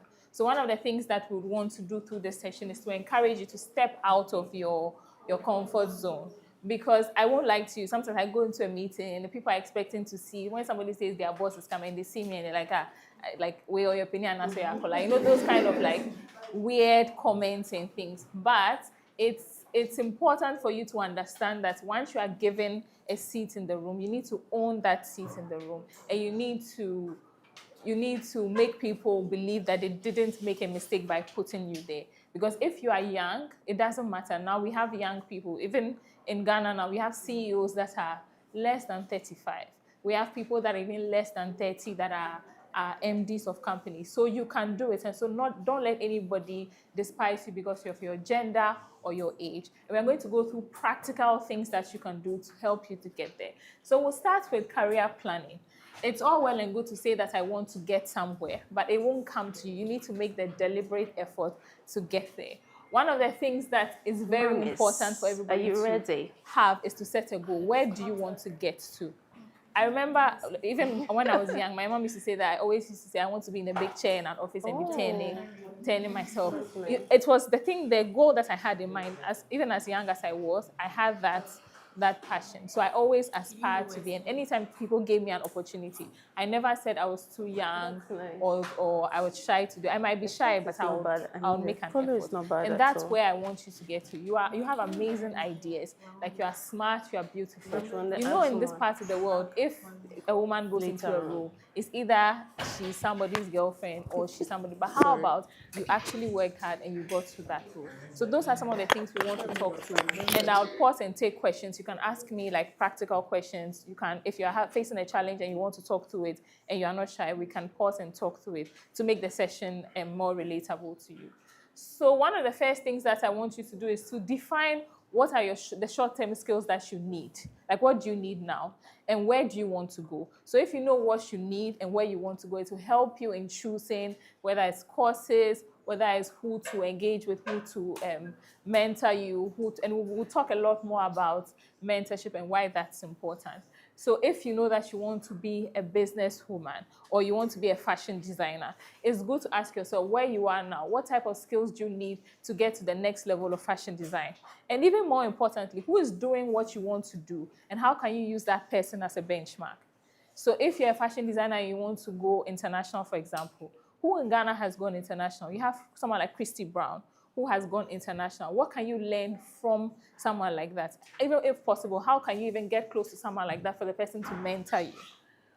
So we talked about the short-term skills and the long-term vision. So once you identify, then you look at what do you need. So if it is technical training, where are the schools or which online tools can I use to get to where I want to get to?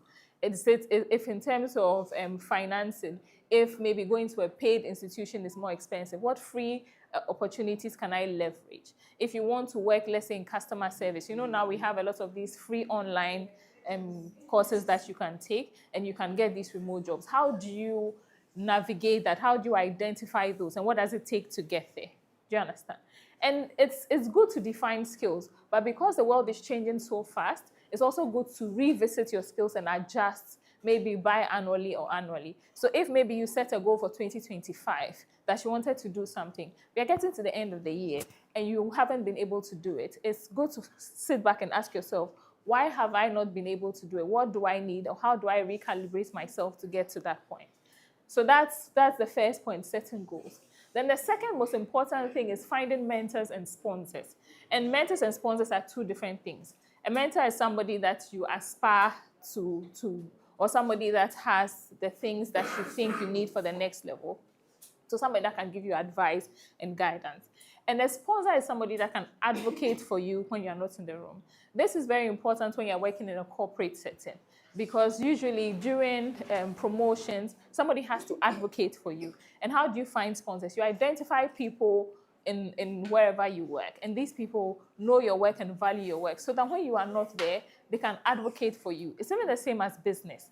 Today, when we had the snack, some of you liked the spring rolls, and people came to ask, can I have the person's number? That's a sponsor, because the person who does the spring roll is not here, but her food was brought here, you liked the food, and so we are now acting as the person's sponsors and giving the person's number to you so that you can order from the person.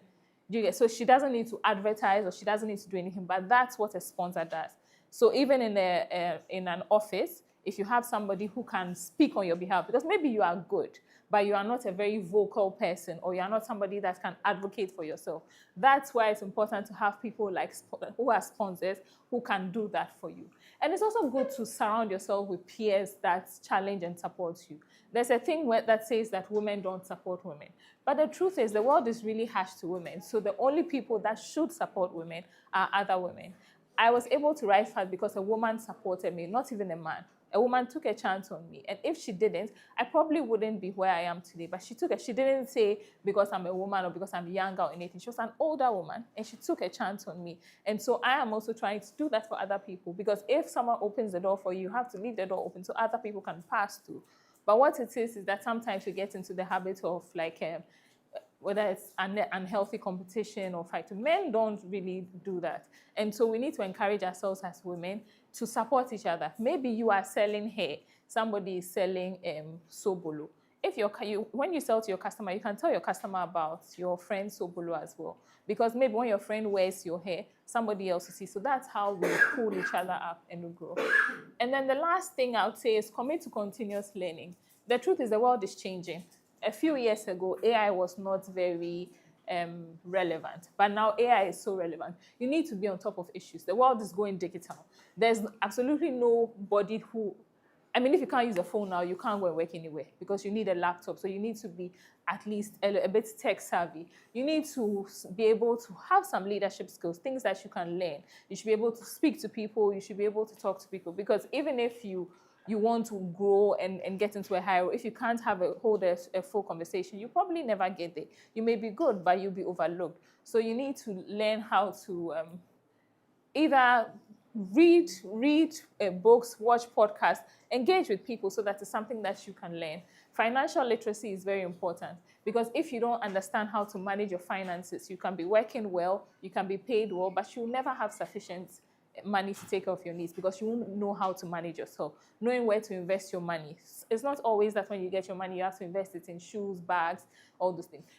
I'm an advocate for looking good, because I think that as a woman, you should be well-rounded. So you should be able to look good, you should be able to be smart, you should be able to know how to have fun, and whatever religion you practice it well, so that you are well-rounded. When you have a family, you should be able to manage yourself. Those things because when the going gets tough, you want to either go to your nephews, your nieces, your children, your husband. You should be well-rounded and balanced. And those are the things that are important. So you should know how to budget yourself and know how much you spend on your hair. You shouldn't be smart and be looking scruffy. No. Because, in Ghana, packaging is also very important. If you are going to buy something and the package is not nice, even if the food is nice, you probably not buy it. So those are important things. And you should seek feedback. So maybe when you go or you do a presentation or you do some work, ask for feedback. How did I do? What can I do better? That's how you grow. And when people know that you're also open to feedback, they'll be willing to help you and support you. They'll give you a chance. That's the main thing. Attend trainings.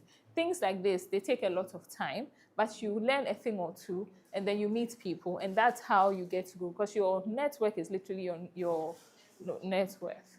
Because now people advertise for roles on the internet, but most of the time the people who get the roles are already there. So it's somebody that will tell, my office is hiring, do you know somebody? And that's how you meet people, you connect with people. So it's good to have your friends, but also engage with people, talk to people, ask people. If you see something that is nice, rather than hating on it, ask the person, how can I do this? If somebody is wearing a nice dress and you're like, where did you make your dress? That's how you build relationships, you get to know people. And growth is also ongoing. I think that we've harped upon it a lot today, that the world is evolving, so you should also grow. You should open your mind so that you'll not be stuck in the old ways of doing things. Now, every day there's something new, so you need to keep up. So it's not all, TikTok and those things are good, but sometimes learn other things. It's not always, we'll dance on TikTok, but you also learn, you use the tools for different things. Use it for entertainment, but use it to also enlighten yourself, because those are some of the things that will help you progress. So those would be my three main targets, main nuggets for career planning and growth.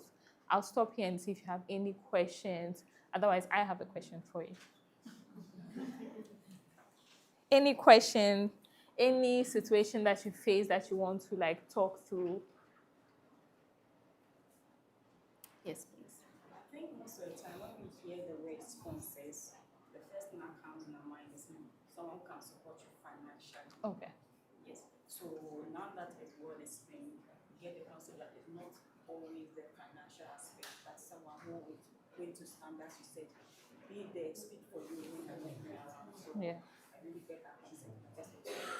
Okay, I'm happy that we have another definition for sponsor, because sometimes somebody can give you 500 CDs and somebody can give you a connection. Most of the time, people will take the 500 CDs, but you would fail to see the bigger picture. So always think of sponsors not just in monetary terms, but people who would advocate for you when you're not in the room. Because if I give you 500 CDs today and I give you a link to a job that gives you 5,000, which one do you prefer? Okay. Okay. Any other question? Yes, please. In organization, why is it that they already know that the roles have already been filled, or they already know the candidate, and yet they put it out there for? Yeah. It doesn't make sense. It's not right. No, it's true. It's true. It's not right, and it's not fair. But the truth of the matter is, the world we live in is not fair. Most organizations do that for compliance, just for compliance, that we follow the process to advertise. But I know a funny story of a role that was advertised for somebody that they had already promised the role, but because they advertised it, other people applied. And my friend applied. And then she went for the interview, and she did so well, they couldn't neglect her, and then they took her for the role. It was even an international role. But that's the thing. Unfortunately, that's the world we live in. And it would be very naive if we don't accept the fact that that's the world we live in. And that's why it's important for you to leverage relationships, leverage sponsors, because there are certain roles that will never be, they would be advertised just for the fun of it. But then somebody would refer, I would say, I know somebody, and then you take the person. Because to be fair, if I'm in my company and I know you, I'd rather prefer to employ somebody that you have recommended rather than go through a process of reviewing like 100 applications and all of that. So we need to just be cognizant of the environment we are in and take deliberate steps. And the sponsors can be in your church, they can be in your gym, they can be in a meeting or in a workshop. So you need to open up yourself and engage with people. Don't be shy if you go somewhere, because you never know. Maybe you meet someone, talk to the person today, you say you are doing fashion. I may not need fashion, like a fashion expert right now, but maybe 2 months down the line, somebody will ask me, do you know any young person that's doing fashion? I'll remember that I met somebody that then I can recommend you. So those are the ways in which you can harness like the relationships you have and leverage the opportunities that you have for the betterment of yourself and your career. Any other questions? Come on, don't look so sad. I don't know. So are we all okay on this? Yes. Okay, so we can go to the next slide. So in the spirit of mentorship, sponsorship, I wanted to just touch a bit on these three things. The most ideal situation is for you to have all three, right? The most ideal is for you to have all three, because all the three of them play different roles in your lives. The mentors would advise you. So if you're facing any challenge or you are doing something that you don't really understand, you can go to your mentor. Most of the time, they are more experienced people, so they can provide the right guidance. The sponsors will advocate for you, which is very important. They would be in the room, or they'll be in places where you are not, and they would speak for you. Referrals, and especially as you go higher in your career, that's one of the most important things. That's what differentiates you from just like an ordinary line manager and executive to an outstanding person. Because maybe getting to the top, the roles are very few. The pyramid gets leaner as you get to the top, so the roles are few. So it's people who differentiate themselves and people who have strong advocates that typically get to the top. And peers support you. I don't think this is something that anybody should ignore, because most of the time your friends might know where the next employment is, or where the next gig is, or who the best caterer is, or who's having a wedding and needs like a fashion designer to do that. So that's very important. But to tie these three together, you need to make sure that you are always staying relevant. So you are upskilling at all times. So moving with the trends. So as things are evolving, you are evolving with them as well. So if we are moving, people are using AI now. you shouldn't be behind, because you wouldn't want to get to the point where AI has taken over a lot of roles before you're catching up. So as much as possible, try and catch up. And you are in a place where you have access to technology, you have access to opportunities, you have access to trainings. Leverage them as much as possible.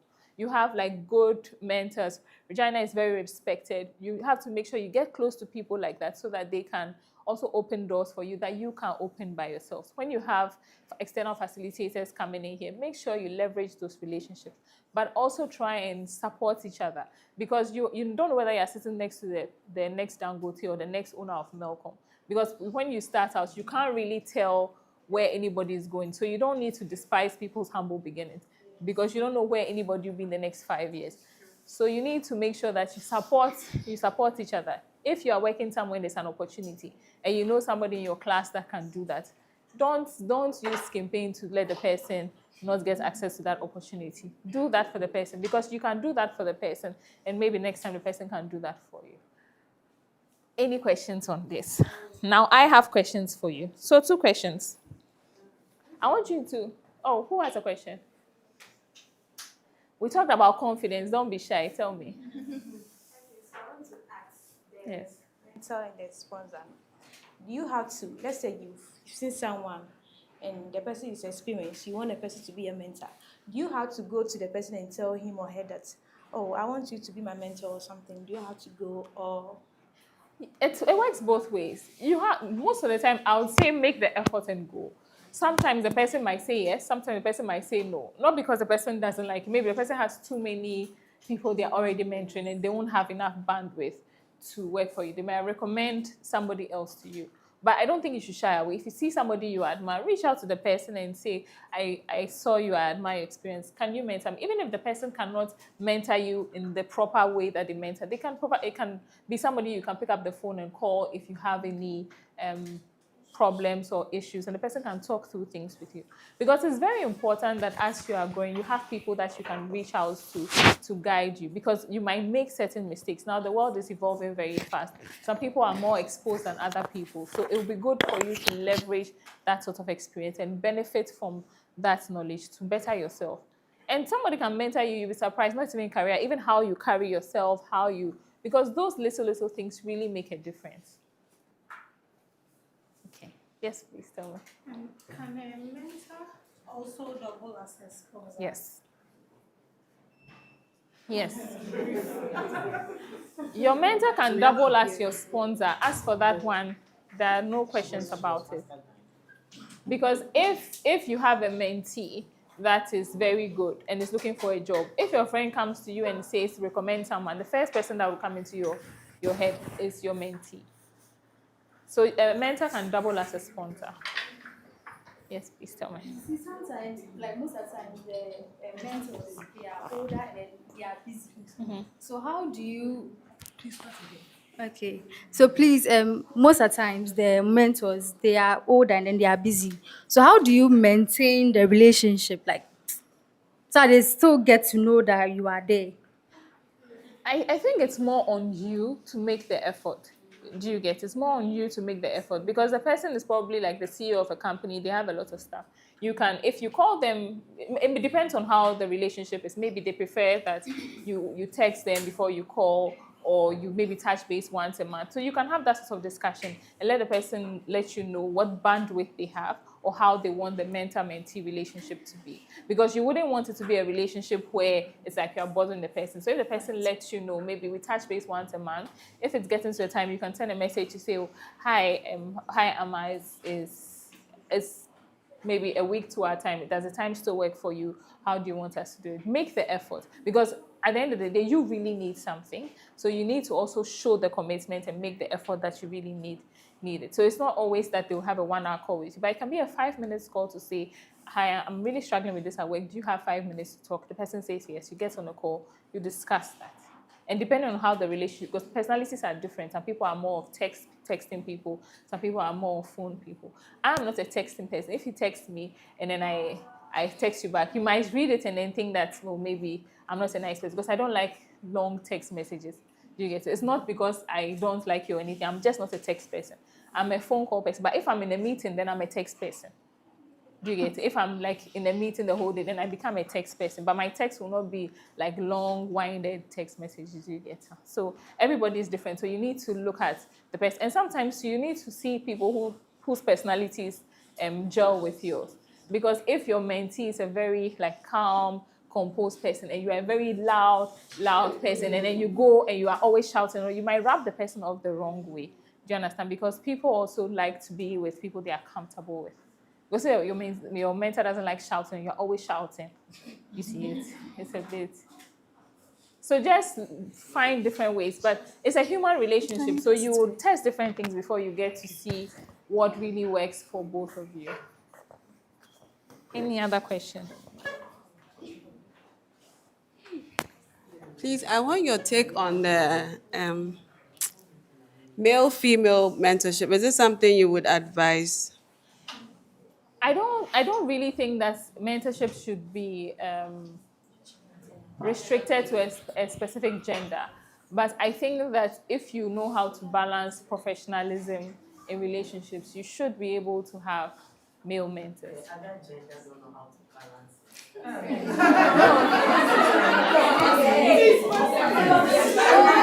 I'm not done.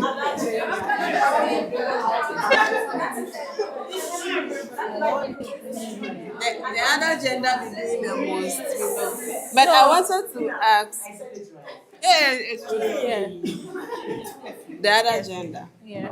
Also, does a mentor necessarily have to be like an older person, a CEO, somebody that looks like their life is well put together? No.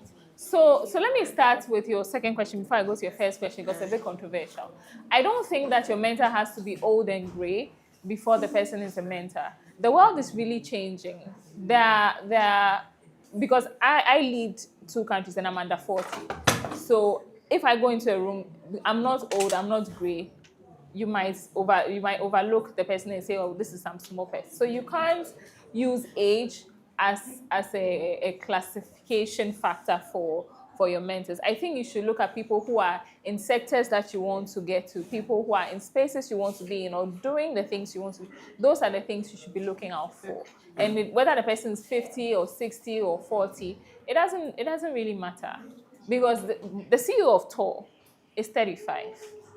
Right? The CEO of Tor is 35. What's it called? The head of YE is like 32. There are people are different ages. So I'm just giving you these examples to show you that you don't necessarily have to be a particular age to mentor somebody. And it's a relationship, so people you like connect with, people you joke, people who are in areas that you want to be. Not necessarily because the person looks nice. Does the person have something to offer you? I think that's the most important thing. Now, back to your question about male and female relationships. I think it's a matter of principle, right? I think it's a matter of principle. If it depends on what you are looking for. If you are looking for a sponsor that will give you money to buy bags, there's a particular category of people that you look for, right? If you're also looking for, and people relate to you the way you allow them. I mean, people just take the energy that you give them, and then they give you the same thing. Because if I come to your office and I'm having a professional like meeting with you and I carry myself professionally, I'll be surprised if during the meeting you are trying to touch me or kiss me. I'm not giving you the vibe of that, so you wouldn't do that. Do you get it? And I think that as you grow up, you should, well, not as you grow up, I mean, we are all grown, but as you work, you should define what your values are, and you live by them. That's the approach I use. So I can go to a meeting and there are 10 men in the room, and there's nothing sexual about the meeting. Do you get it? And I'm not being rude, I'm being very nice, I'm being very polite, but I'm not giving you the vibe that I want to have something to do with you. Sometimes the attention can get into our head as women, and then we want to take it to the next level. And people, they look at the reception that you give them and they act accordingly.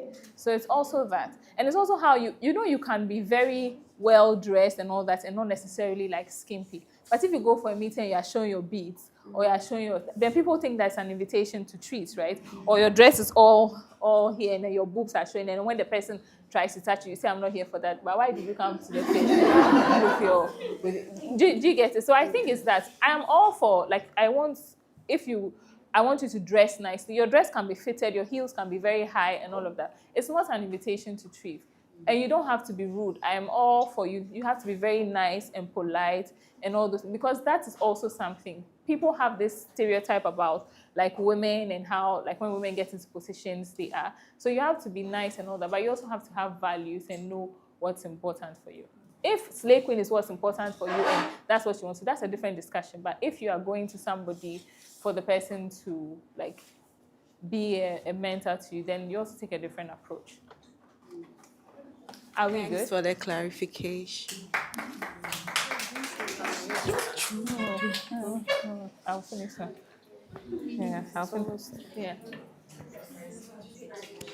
Okay, so we are going to try and move a bit faster. So as we've talked about your career progression and all, there's one thing that I need you to keep in mind, the 3 Ps. So even as you decide that you want to get to a certain level, you also need to know how to negotiate and how to have confidence. The first thing is to prepare. Know your value and do your research. Whether you are going for an interview or you're going to sell a product, you should know what you're offering. Because if you don't know what you're offering, people will give you an offer. Do you understand? The second thing is how you position yourself. So frame your ask around the impact you have. Do you get? So it's not I'm coming to sell clothes to you because I want money. Do you get it? It's I make clothes for this particular demographic. This is my style. This is my client base. This is what I'm able to do. Do you get it? And prove yourself. When people give you the chance, prove yourself. Because most of the time, you only have one chance. Do you get it? Most of the time, you only have one chance. You only have one opportunity. You can't go for an interview and then mess up during the interview and say, call me back next week. I'll come back better. No. And confidence is a skill. It's not a personality trait. You don't necessarily need to be loud to be confident. Do you get it? You can be quiet but still confident. You can be quiet and still own the room, and you can build it. Another thing that is good to keep in mind is whether it's for career or for business, keep a logbook of your achievements so that when you go and you are negotiating, you can say how you are able to do it. So if you are going to get a job as a salesperson, you should say that I was able to help my previous company to move from 10 to 100x. That sort of thing. When you do something at your place of work or you excel anywhere, keep a track record of it so that when somebody asks you what can you do, you can give the person facts. Okay. Any questions here? And then this slide is just showing you like the leadership pathways. Maybe today you are here, you're a student and you're a professional. Spend this time building expertise and credibility. Learn, build skills, and seek mentors. So that when you get the opportunity and you move and you become a project lead or your business skills up, you can lead small teams and deliver results. Here, you should focus on having like more accountability. You should learn how to communicate. You should focus on doing good execution so that people can trust you and then you can move to the next level where you'll be driving strategy and you'll be helping others develop. Here, you should perfect your decision-making skills. You should learn how to coach people. And you should also improve your visibility and branding. How do you position yourself? Whether it's on LinkedIn, whether it's on Instagram, whether it's on TikTok. Depending on what sector you are in, you should follow the rules of visibility along those lines so that you're positioned in the right way. And then when you move and you get to an executive level, you sit on boards, you have your own business, you're a CEO, you can help to shape vision and open doors for others. Focus on improving your governance, your influence, your legacy, and then your impact. Leadership is really about influence, not title. I know in Ghana we like a lot of titles, but it's not really about that. Somebody has like only one staff. The person said they're a CEO, so nobody can talk to them anyhow. But yeah, also learn to break barriers. When people say that women can't do something, show them that they can. Show them examples of people that have done it. But you have to show results. And more importantly, build allies because it's other women that will support you. What are we carrying forward with us today? The first thing is to be intentional. Plan and seek mentors. Design your own career. Don't just drift through it. Be bold. Don't shy away. Next time you go into a room, don't go to the side. Sit at the front.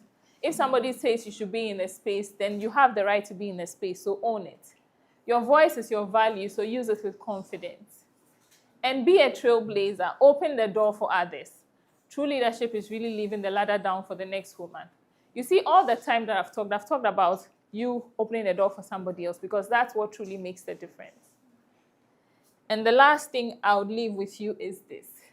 Your career or your business is not just about the doors you walk through, but also about the doors you open for other women. Are we good? Yes. Okay. Any questions for me, please? Yes. Are you available to mentor others? Yes, please. You mentor me. How many mentors can you have? Can anybody have? Sorry, not mentees, mentor. How many mentors? I think you can have mentors for different things. You can have a career mentor. You can have a financial mentor. You can have a marriage mentor. You can have a life mentor. There are different. I think you should have people for different things because no one person can do everything for you. Please, I know we are out of time, but somebody should give me a bold dream or challenge that they are looking at in the next year or two.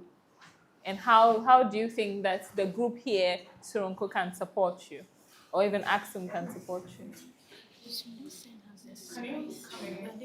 I'm saying that I want anyone to give me like a bold dream or challenge that you have, and how can we Axum, how can Soronko Academy support you to get to that goal? Because I want to be watching TV and seeing like some of the faces here so that I can say that I did a session some years ago and she was there. So that means I say I know somebody important. Yes. This one is long. Okay. Like I mentioned, I'm pivoting into a new area. Okay. It's not something I have done before. Okay. So this is like my first experience in, of course I can use a laptop and all of that, but like coding and all of those things. And I really want to do well here so that I don't look back. So, and I mean, looking at my group, which is group 1, I see that there are a lot of already very savvy people and content creators and stuff there. So, yes, I would require their support if I would stay here and not look elsewhere. Yeah. And I think it's important to do that. But the last thing I'll say, please, slay at work, slay in your life, slay everywhere, so that you are all rounded. The time of them saying that if you are smart, then you can't be like dressed nicely and you can't, those times are over. So please, yes, those times are past and gone. So show up and show out and put your best foot forward, both in your work, in your life, and in how you carry yourself. Thank you.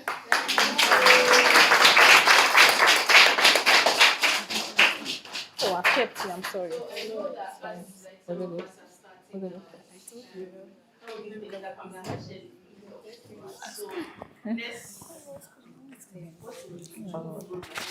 didn't even use the thing again. 3, 2, 1. Rosa.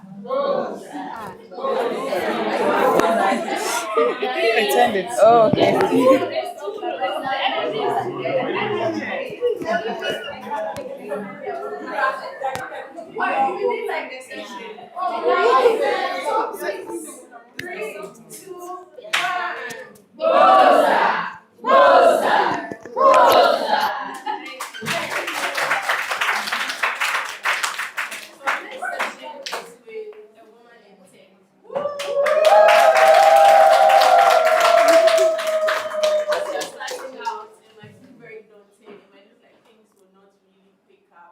So we just wanted to, bring somebody who has gone through the experience like you have and also share some of the lessons with you.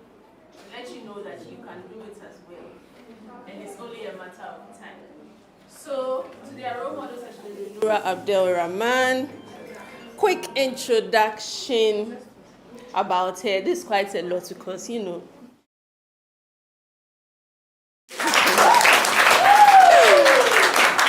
But yes, so she's a product strategist and she currently works as the product director at Complete Pharma. I think he's trying to take She has also worked at various other places like Viamo. She's also worked at Dream Oval. And beyond her work as well, like I shared this morning, she's also very committed to impacting the community. So she leads a lot of community work in education and inclusion. Aside from that, she has a master's in information technology from the University of Glasgow, and then she also has a bachelor's in management information systems from Ashesi University. Let's clap our hands and welcome Nora.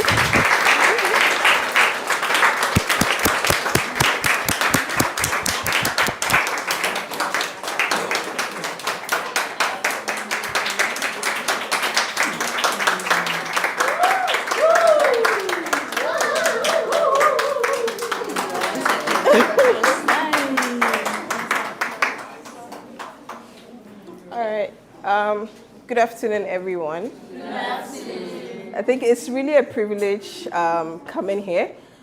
When Miriam messaged me, she was like, there's a session happening today, if I could make it. And I was really excited to join this session.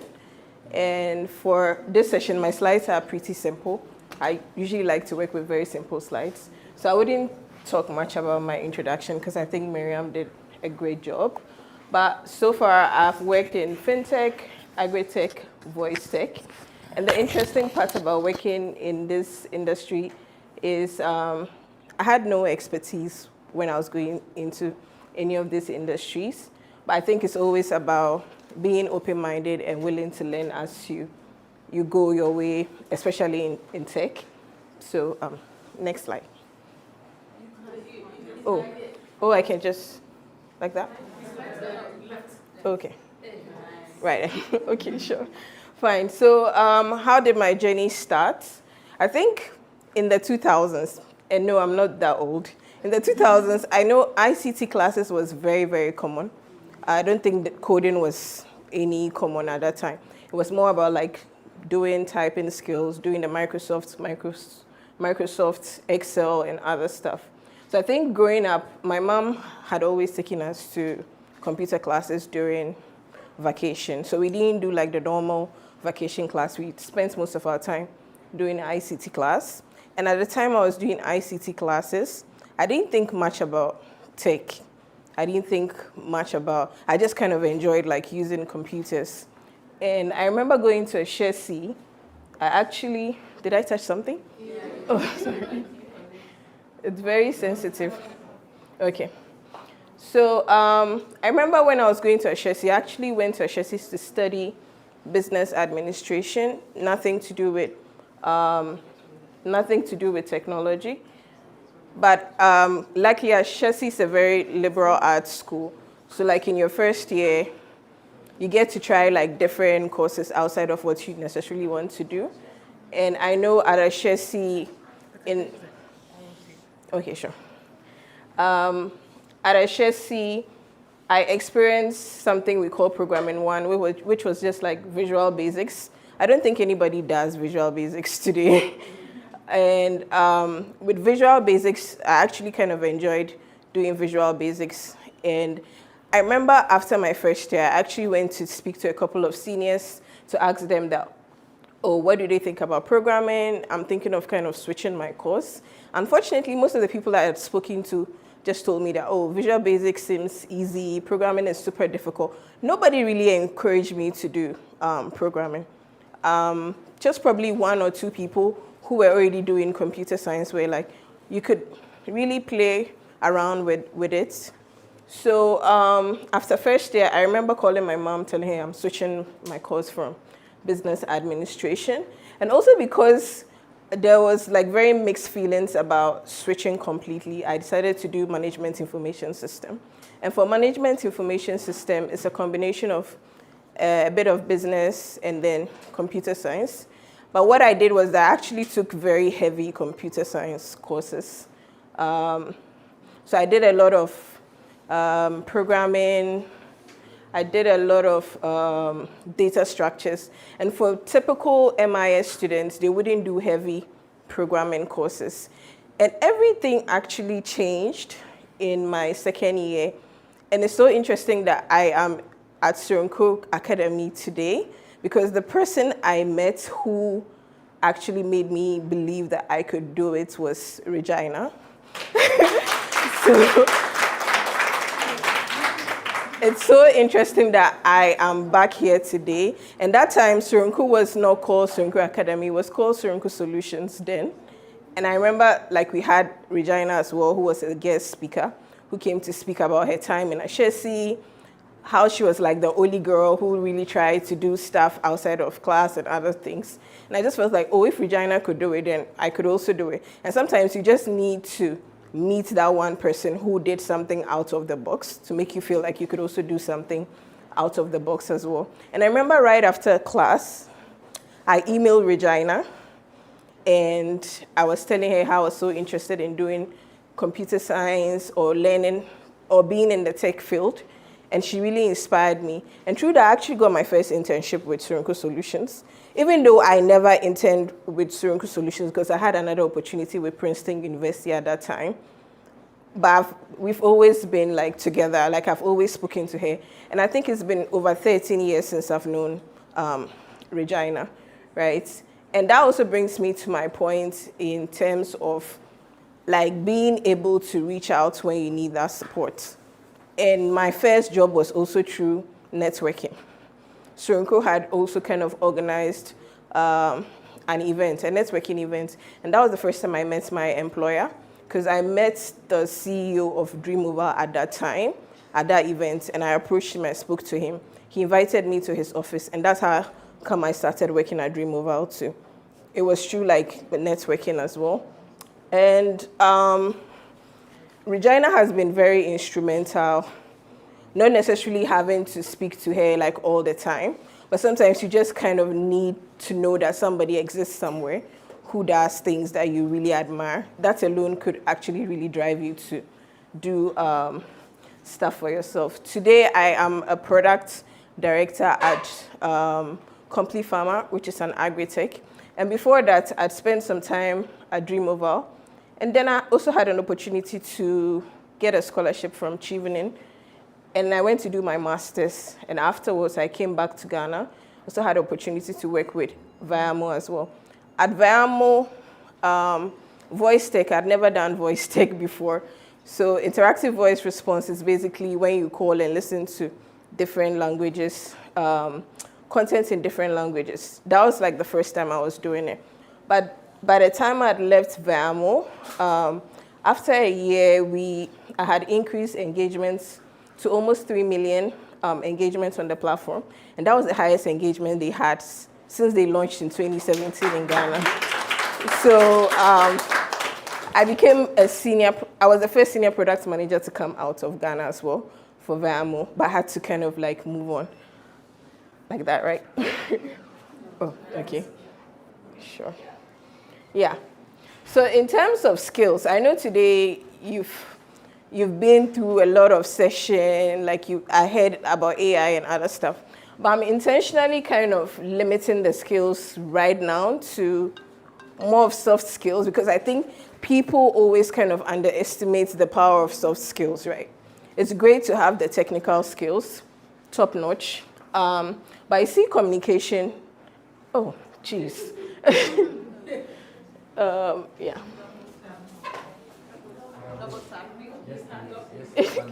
I just stand there. Okay. Okay, sorry.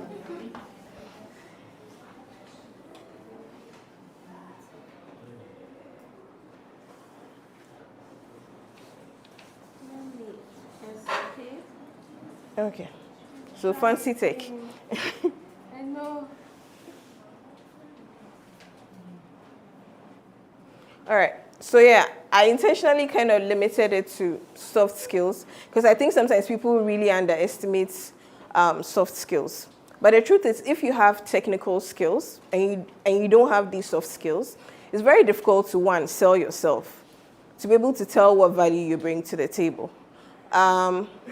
When I was going for Chevening as well, one of my essays actually required me to to show that I could network. So I had to write an essay on networking, right? And if I couldn't communicate or write properly, I wasn't going to make it to achieving, right? So these are things that sometimes people really underestimate, but it's super important. If you have the technical skills and you are not able to write properly, you're not going to get that job opportunity, right? If your application doesn't kind of speak to whoever is reviewing it, you're not even going to make it past the screening. Even if you can write, but you can also communicate properly as well, you are not able to sell yourself during interviews. And right now, you guys are very lucky you have like AI stuff, but you also have to be careful about how you use AI and use it in a very smart way, right? This last few months, I've come across a lot of job opportunities that would tell you, as part of their ANA code, we don't want you to use AI to write any of your stuff. But you could still use AI. You can use AI in a very smart way, because if you know the ANA code is actually telling you not to use AI, you could actually let the AI know that you are not supposed to provide any paraphrasing or anything for my essays. But what I want you to do is to guide me, ask me all the necessary questions to come up with a write-up that would help me be able to present myself properly. So these are like skills that we should always kind of make sure that we are also working towards, especially if you are working towards your technical skills. You should also make sure that you are working towards skills like communication, networking, writing, because at the end of the day, I think the combination of these three enables you to stand out with your technical skills as well. So, like that? Yeah. All right, so I think for me, in terms of advice to students, I think one thing I wish maybe I probably did more whilst I was in HSC is kind of start projects outside of what we did in school. So it will be good to kind of like, apart from just working on certificate, these days I see a lot of people say, I just completed this course and get a certificate. It's good to now start thinking of how do you create your personal projects, right? How do you do something that you really love out of technology? And because of AI now, there are very simple tools that you could actually play around with. I think once you try to do that, also for job seekers too, they want to know what you can do outside of what you're asked to do. So this is something that I wish maybe I did a bit more whilst I was in school. In terms of documenting your work too as well, like I had mentioned, if you look at communication writing, no matter how smart and good you are, if you are not able to document your work, nobody knows what you can do unless you're able to kind of document. And in terms of building network early, I think it's something I've already mentioned. These days, you might probably message people, they will not respond. But what's the worst that can happen? No, they don't respond. Sometimes they actually do respond.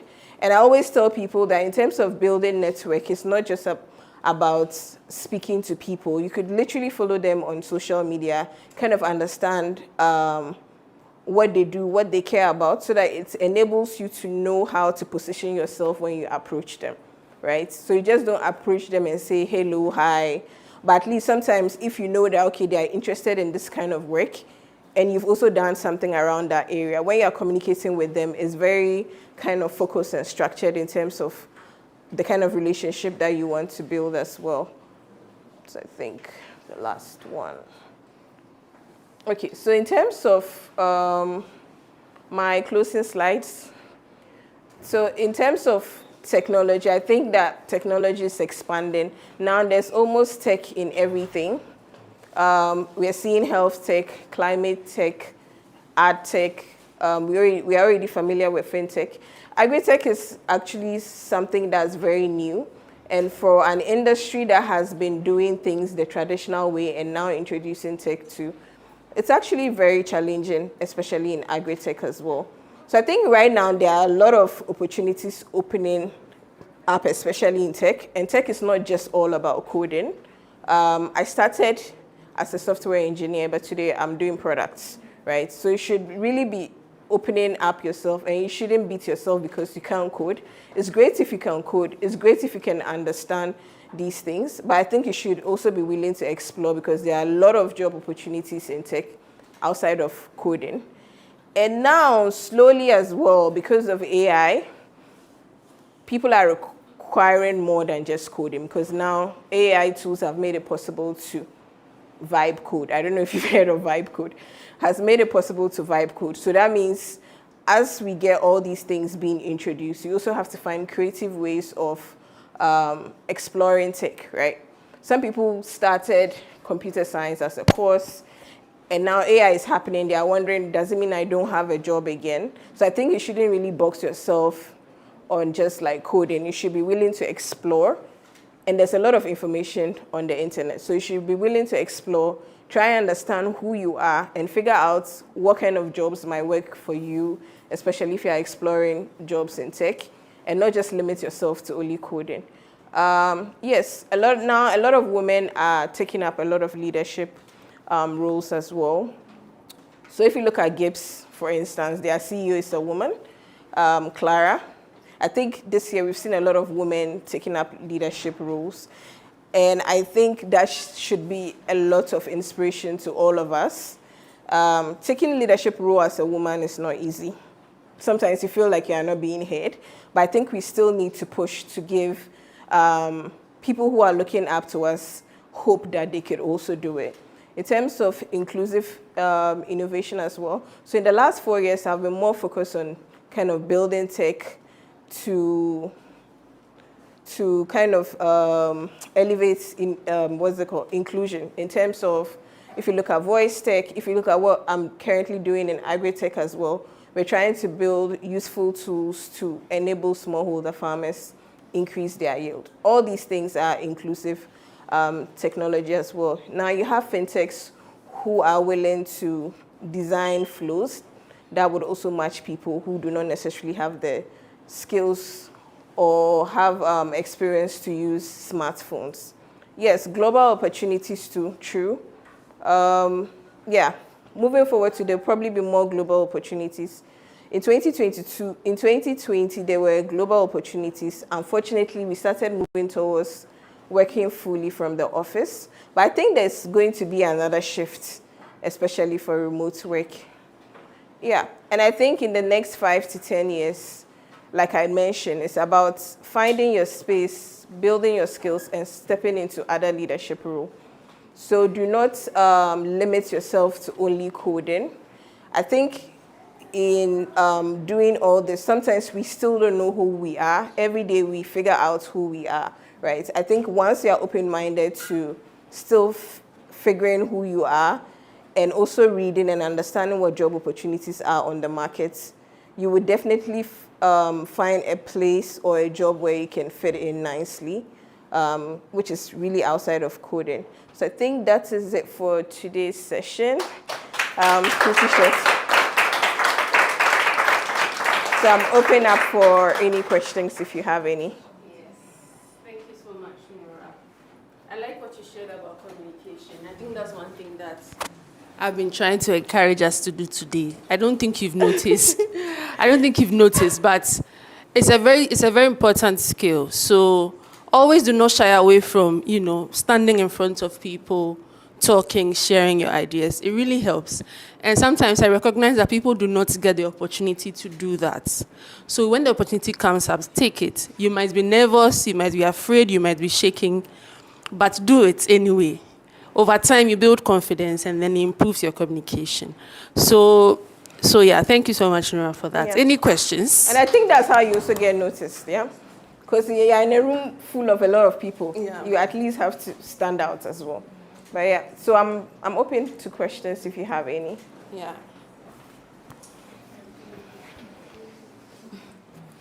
Okay, thank you so much for your insightful presentation. Thank you. I really enjoyed it. So my question has to do with communication. How do you develop a good communication skills? Yeah, I think in terms of communication, for me, I think it's a lot of practice. I remember in HSC, for most of my presentation, people used to say, oh, you're so good at presenting. But what people didn't know was I spent a lot of time in front of mirrors trying to rehearse what I wanted to say. And as time went on, I became kind of like better at it. So I think in terms of communication, you just have to keep practicing. Even if you are not confident, as you keep practicing, you tend to get better at it, and you also develop that confidence as you keep doing. So even if it means like having some few friends to listen to you, kind of rehearse a presentation, if you don't have anyone as well, the mirror works fine. Yeah.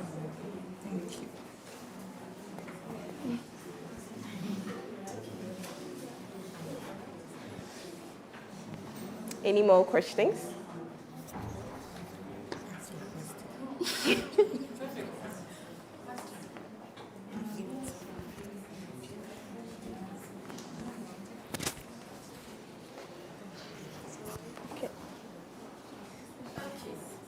So if there are no other questions, you can always reach out to me. I hope you guys have been LinkedIn as well, yeah. Yeah, so reach out and then she'll answer any questions you have. Thank you so much for coming here. I really Thank you. So maybe let's stand and shake ourselves a bit.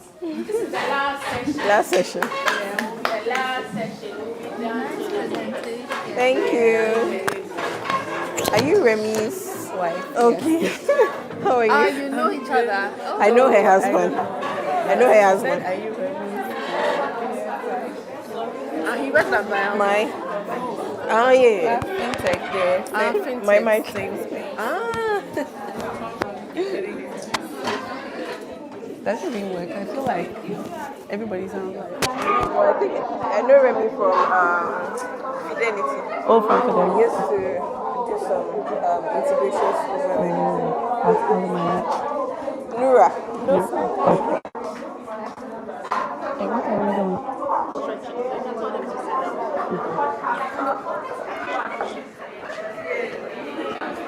Hi.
Looking at time, stress, and financial management.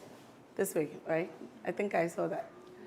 Okay, so when we talk about personal effectiveness, what comes to mind?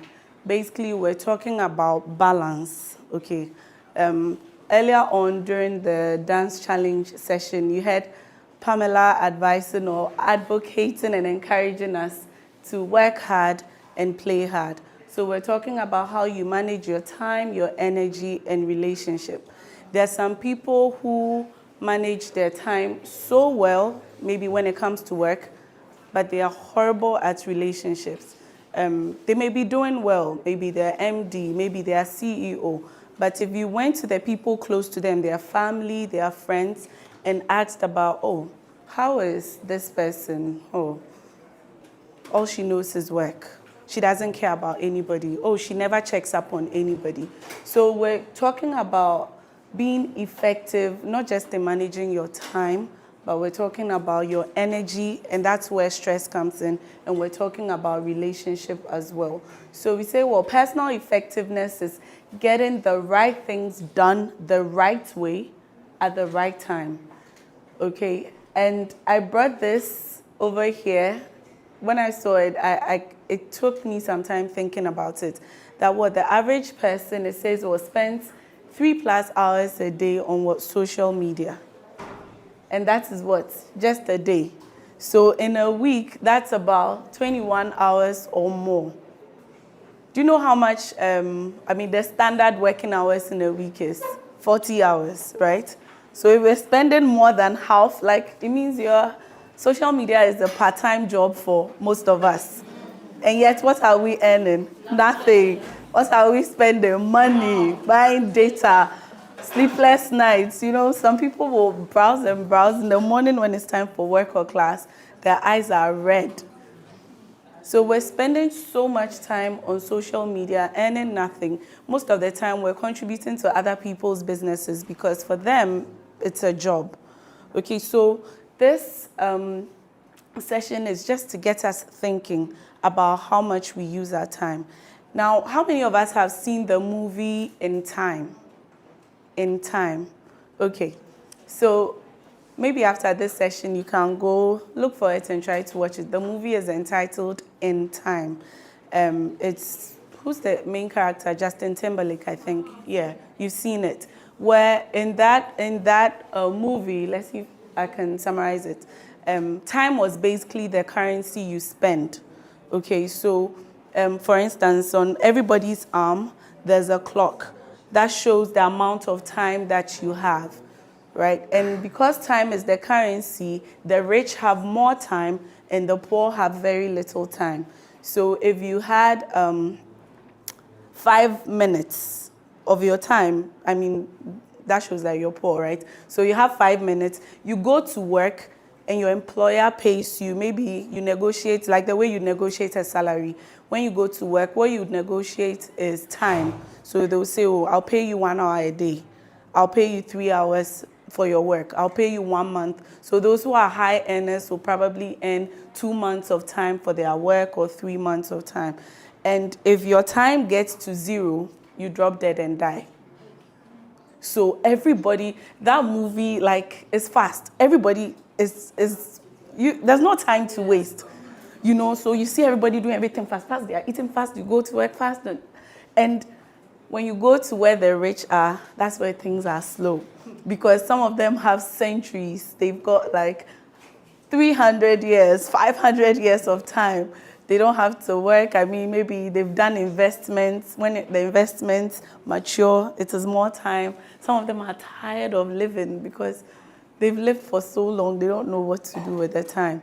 But then the poor, you see them, and sometimes people are running. You can gift someone time. You can be robbed of time. So what the banks have is not money. What they have is time. So people go and rob the bank to get more time. So it may not be the world we're living in, right? Not as literal as the movie depicted it, but I want you to think about it that if you had, we say time is money. Yes. And so that's what the movie was trying to show. If you knew, sitting here, that you have to account for your 24 hours, like every hour of it, if you knew that if you don't use it well, you will lose it and you can't get it back, what will you do differently?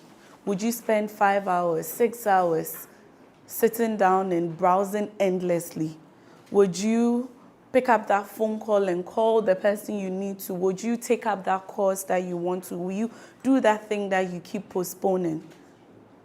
We're talking about what? Time management. And we're saying that it matters because if you don't plan your time, someone else will plan for you. I don't know about you, but I've had days where I wake up and I'm like, today I'm not doing anything. So I haven't planned. And those days sometimes end up being my busiest day because this person calls and says, hey, I haven't seen you for a long time. How about we meet up here? Yeah, I'm not doing anything. Okay, I'm coming. And by the time you get there, talking, someone else comes, something else. And the day you said you were not going to do anything or someone else has planned your entire day for you. So we're saying that if you don't plan your time, if you don't have structure, like what am I going to do today? What am I not going to do today? So that you know exactly how to use your time. Other people or other events will plan your time for you. Okay, so these are like just simple tools that we can use for time management. As something as simple as having what? A to-do list or a planner. You wake up, take up that notebook, the notepad on your phone, title it, to-do list. What am I doing today? So that at the end of the day, you know that there are some things that you want to cross out, get done by the end of the day. So it's not just, I woke up today. So, okay, today, to-do list. Maybe attend whatever session at Soronko. After that, what? Maybe 2 hours of learning communication or studying or for those in school. Like, plan out the day. You won't be able to go like strictly by the plan where you know that, okay, 1 hour here, 2 hours here. There'll be some few minutes for rest, for leisure, for watching something, picking up a phone call. But the fact that you've planned it, you would know that like there's something to do. It will always be at the back of your mind that I didn't complete my checklist today. And the same way, you know, habits get better with time. When you're trying to build a habit, the longer you do it, the better you get at it. So maybe the first day you put down your list and realize that, oh, I only ticked number 1. I didn't do any other thing. The next day, you say, oh no. So you bring back everything, and this time you try to tick 2 or 3. So let's learn to like simple tools like what? Having a to-do list. So this is not, I'm not even, there were other things I'd listed, but I deleted it. I'm like, let's go with the very easy to do practical things, okay? So to-do list and planners, and then there's the Pomodoro app. If you don't know about it, just go to your app store or how do you call it, Play Store, and you can download the app. You time yourself. It gives, you can say maybe 25 minutes of focus, and then you're giving yourself a 5 minutes break. During that time, your 25 minutes of focus, all your social media stuff are muted. You're not getting notifications. You're not getting any of those things that distract you. So that 25 minutes, you are able to focus. If it's on work, if it's on studying, whatever it is that you have to do, you're able to focus. Then after that, you give yourself 5 minutes where you go back to your phone. Now social media apps are unmuted, so all the notifications are coming through.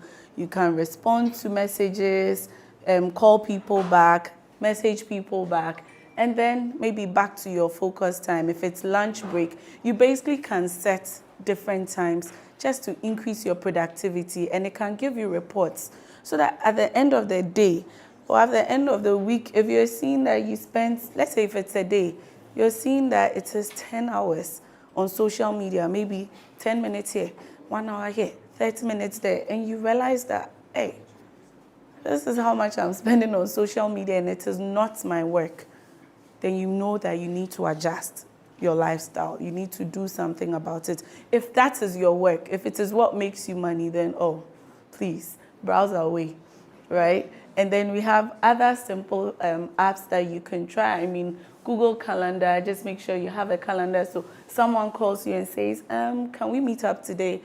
You say, give me a minute. Let me check my calendar. Oh, I'm sorry, I'm fully booked for the day, because you realize that it's so choked, right? Or maybe, oh, I have free time between this time and that time. So if you've booked your time or blocked slots in your calendar, you can easily say that I can only give you 30 minutes of my time. I can only give you 1 hour of my time. And when that is up, oh, I'm so sorry, maybe we have to postpone this meeting or meet up another time, and you're gone. So let's just try these simple tools to help us manage our time better. Any question before I move on to the next slide? Okay, please, how does Notion work? So if I have to go through Notion, Trello, Just Notion. yeah, you don't have it. Hey, sorry, I'm just trying to see everything we have to do. It's not free. Okay, anyone who wants to, you know what, anyone wants to talk to me, can we do that after, during the lunch session, so that I run through my slides, okay? So Stress management. When I was asked to take up stress management, I was teasing my colleague that I feel so stressed lately. I don't even think I should be telling anybody about managing stress, right?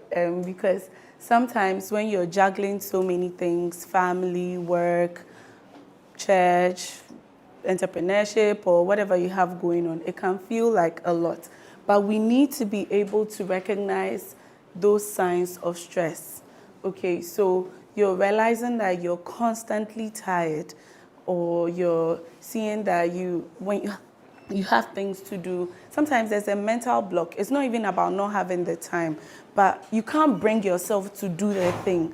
You just, nah, let me take care of this later. Let me do this another time. Or you are very irritable. Like I say, those are times I just tell everybody at home that, look, right now I'm highly inflammable. It means don't bring yourself, because the slightest thing you do, I'll flare up. So yeah, when I say hey, highly inflammable, everybody just stays out of my business, right? Or you can't focus. You have things to do and you realize that you're unable to focus. Those are signs of stress. You don't need to go to the hospital or be told by a doctor before you recognize that I'm getting stressed, I'm getting worked up, and I need to take care of myself. Remember, we're talking about what? Balance. So you're balancing your time, your energy, like you yourself. So you need to recognize, like, when these things start happening, you know that, okay, I need to do something about me. Now, what are the things that you can do to bust all that stress that you're feeling? Exercise and movement. Okay, so my husband he likes to pace around the house a lot. It's not like he's not running or even doing something very rigorous, but when he's stressed, he'll just get up and then start pacing. Just go around the house. Maybe with a headphone, he's listening to a podcast, music, whatever. But movement usually helps you use pent up energies, or if you're feeling cooped up, it just helps you to de-stress. For some people, it's mindfulness and reflection. Some people just want to be in a space alone. Sometimes I'm like, keep the kids away. Like, I beg you, for the next hour or so, I don't want to, yes, they are mine, but I don't want to see them. I don't want to see them, just keep them away. And during that time, it's just you. For some people, it might be praying, just telling God that, help, I'm tired. Or just listening to some good music. Some people would even turn on, those who like the sound of rushing water or rain or thunderstorms or whatever. Just do that. Breathe in, breathe out. And then, de-stress a little bit. Music and whatever your hobby is, don't throw it away. And then this one, talking it out. Okay, talking it out. It's really important that you have trusted people in your circle who understand you, who get you, that you can speak to occasionally when you're feeling like this is too much to handle. I can't take it anymore, or I'm on the verge of breaking down or giving up. You talking to people can really boost you up in a way that sometimes you don't imagine.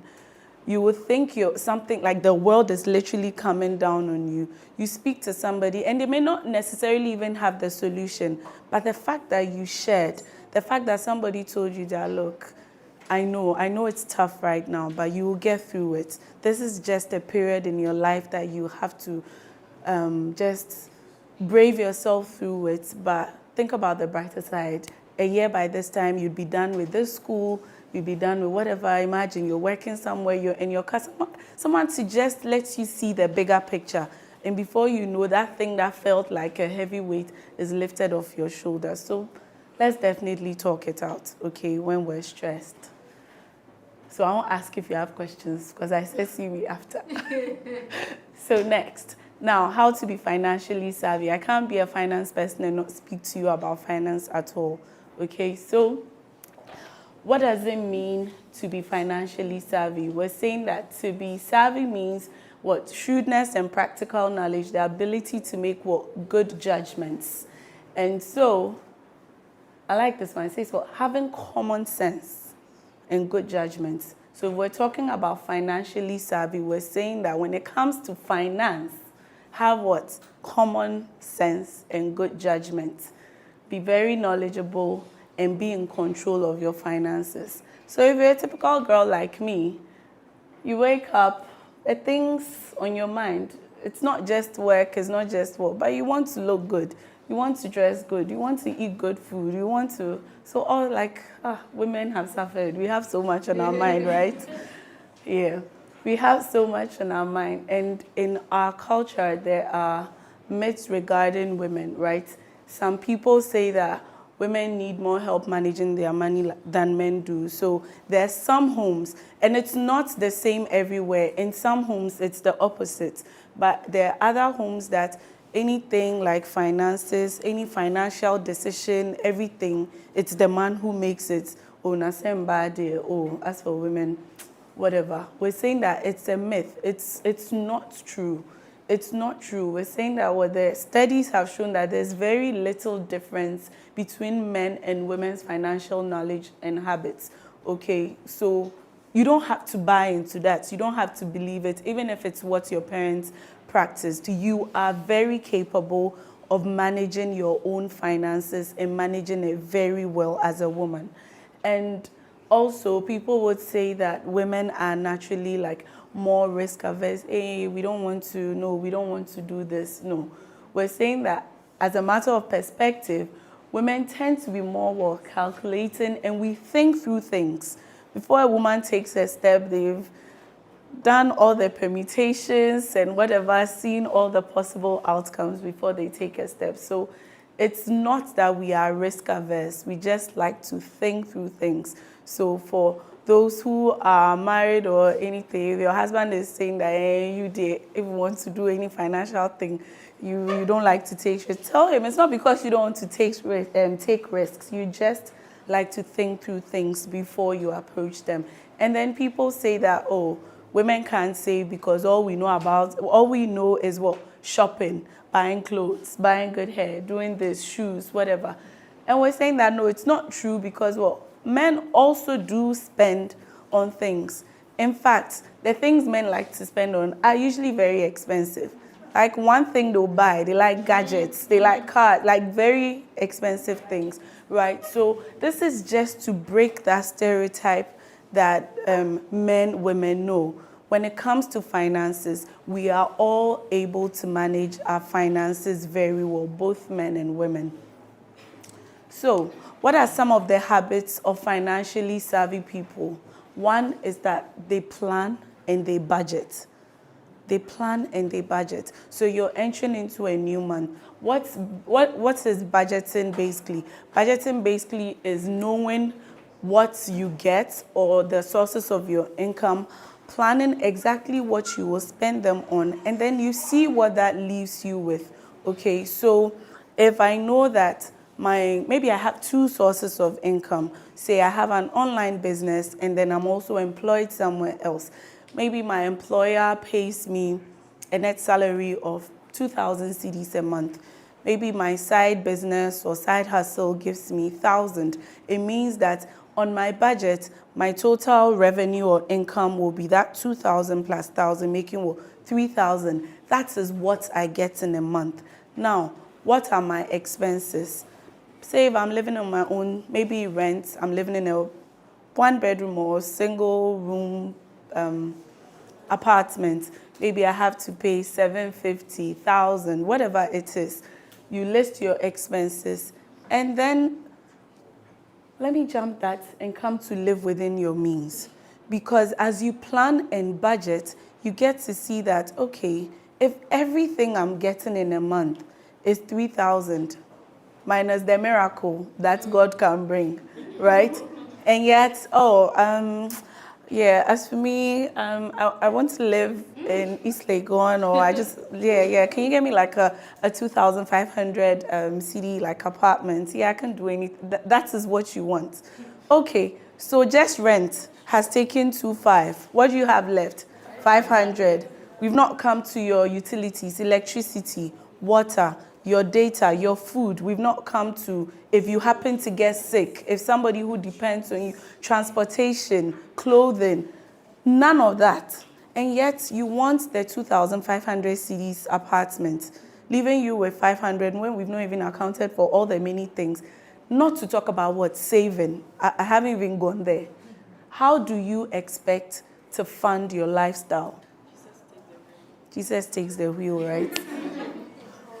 So it's important as financially savvy people that what we learn to live within our means. I'm going to say this phrase, put it down. If you don't know what it is, I don't have the time now, so just Google, tell your AI to tell you more about delayed gratification.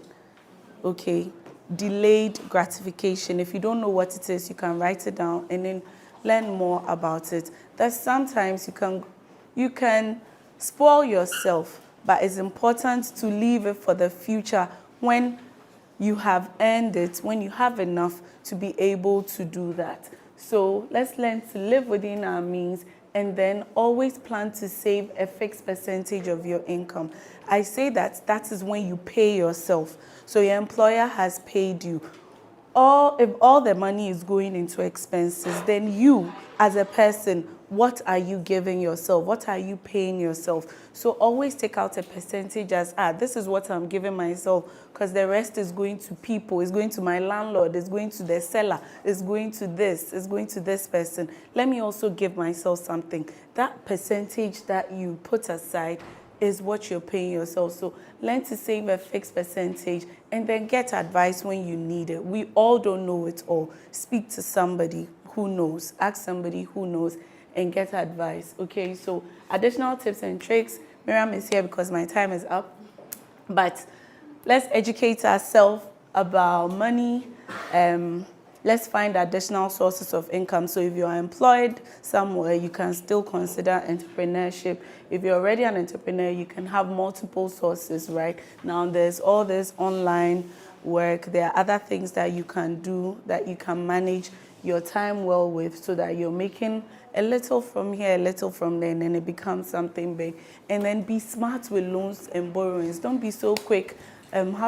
Quick loan, this, Fido loan. Every day you're calling somebody, if I could get some small loan. And I need to say this, that like it's become alarming, the rate at which ladies like us find it easy to ask or beg for money. Like I'm just encountering it so many times, and I think we need to hold ourselves to higher standards, okay? I'm not saying you will never, or you're not going to ever be in need, but if it is to fund a lifestyle that you can't afford, then no. You're not using good judgment, okay? No, if you're using it to run a business, then I expect that it should be a viable business that you can pay back. Don't be using it to run a business where you're just piling on debts, and the business is not going anywhere. And that's why we said being savvy means using what? Common sense and good judgment, okay? And then keep your emotions in check when making financial decisions. This is something I personally had to learn, because if someone comes to me and the story is about their mother or their child or something, you go, take it, just take it. If it's money that I have to use for myself or use for something else, I'll give it to you. But then that means that I have to find a way to fill that void or where I have taken it from, and then it becomes my own stress.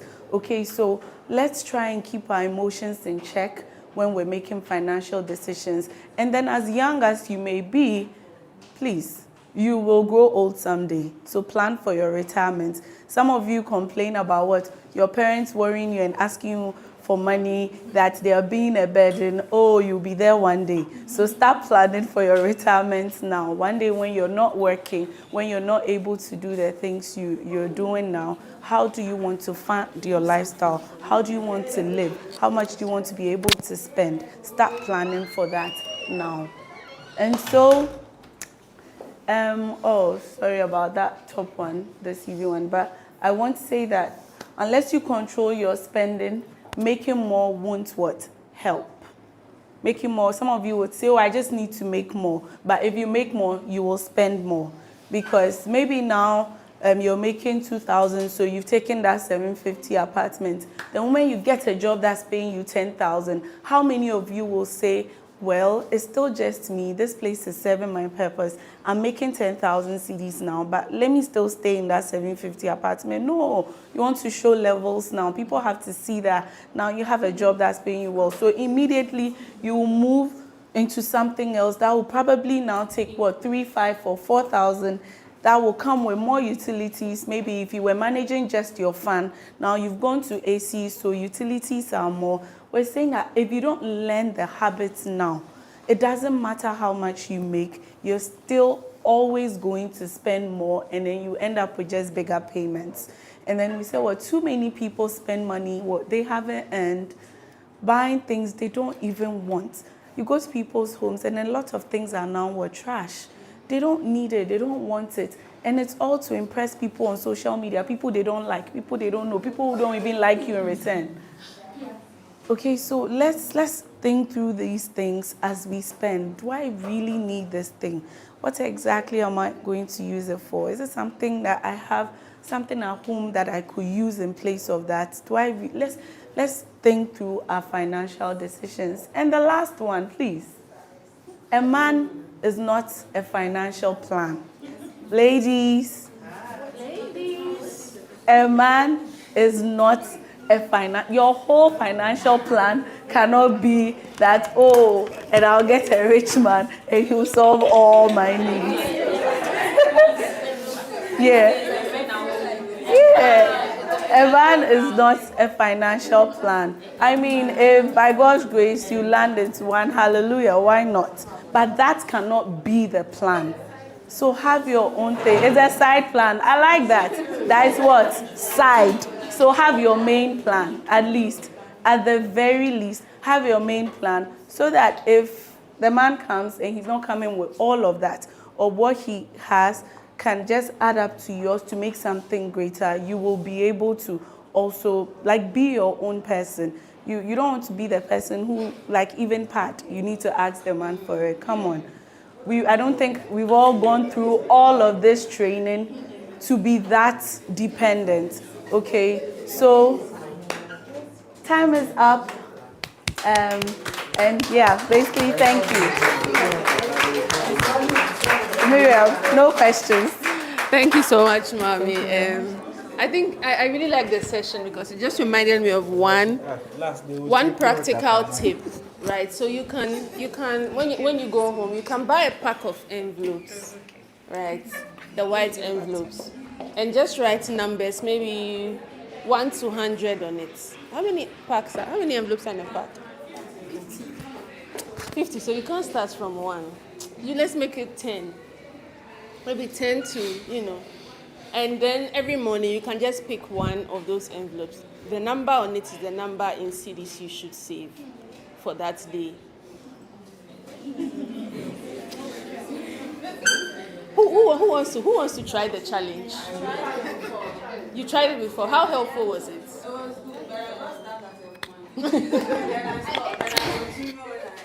Okay, so you write the numbers that you think you can manage.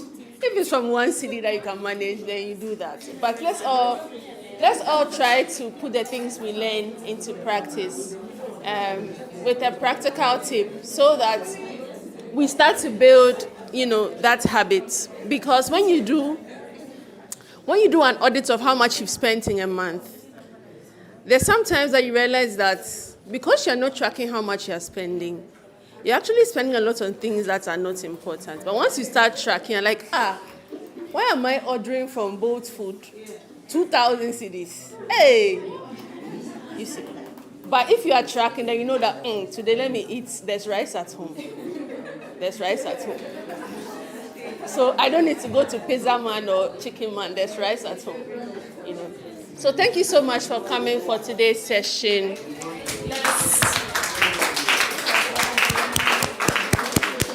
Let's clap for Mame for the session that she led us through. And if you have any questions, please feel free to talk to her once we are going out right now to distribute the lunch. But before we do that, we wanted to get 3 reflections from you. How has the experience been for you throughout the whole of today? And what are you taking out of it? 3 people on the whole session. This is an opportunity to practice your communication.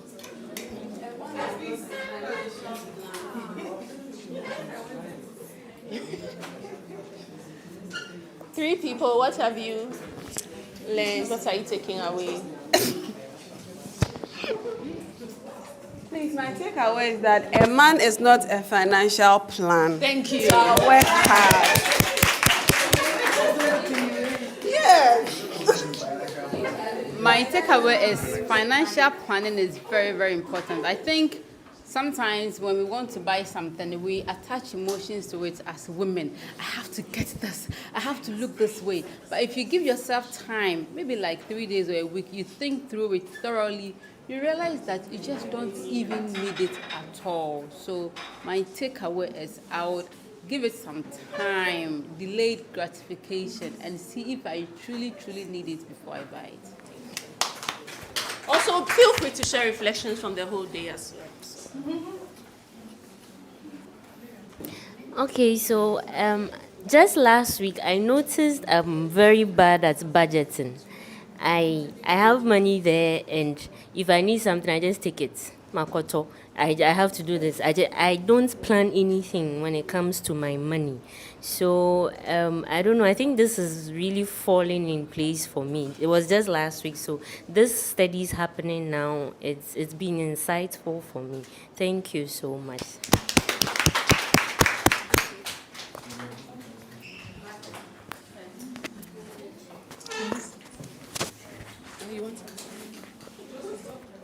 Okay, so first of all, I'll just like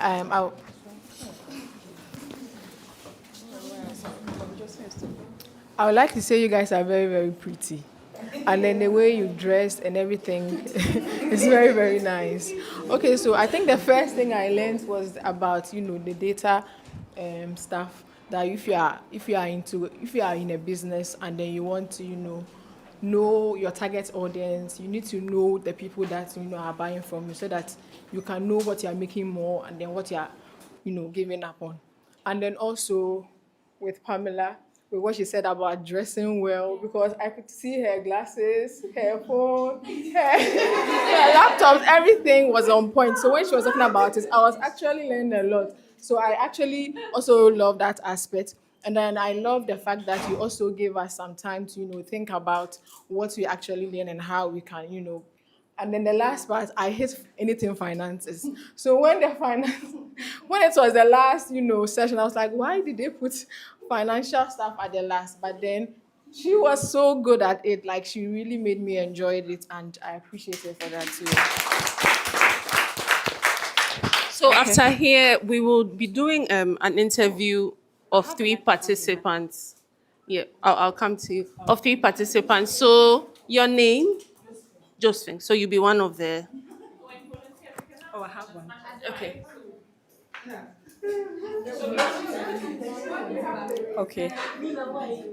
Silence. So I just want to say thank you so much for the opportunity.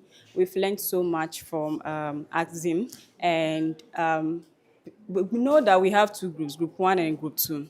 And I realized that we haven't had that, section where we bond or get to know each other. Yeah. And I think this is the opportunity where some of us got to know some of our colleagues. And we want to say thank you so much for the opportunity. And my takeaways is always network. Your network is very important because you don't even know who is Dangote's daughter here.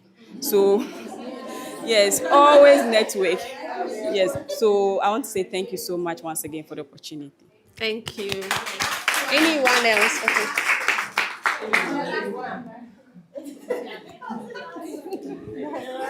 So mine is the networking and the communication.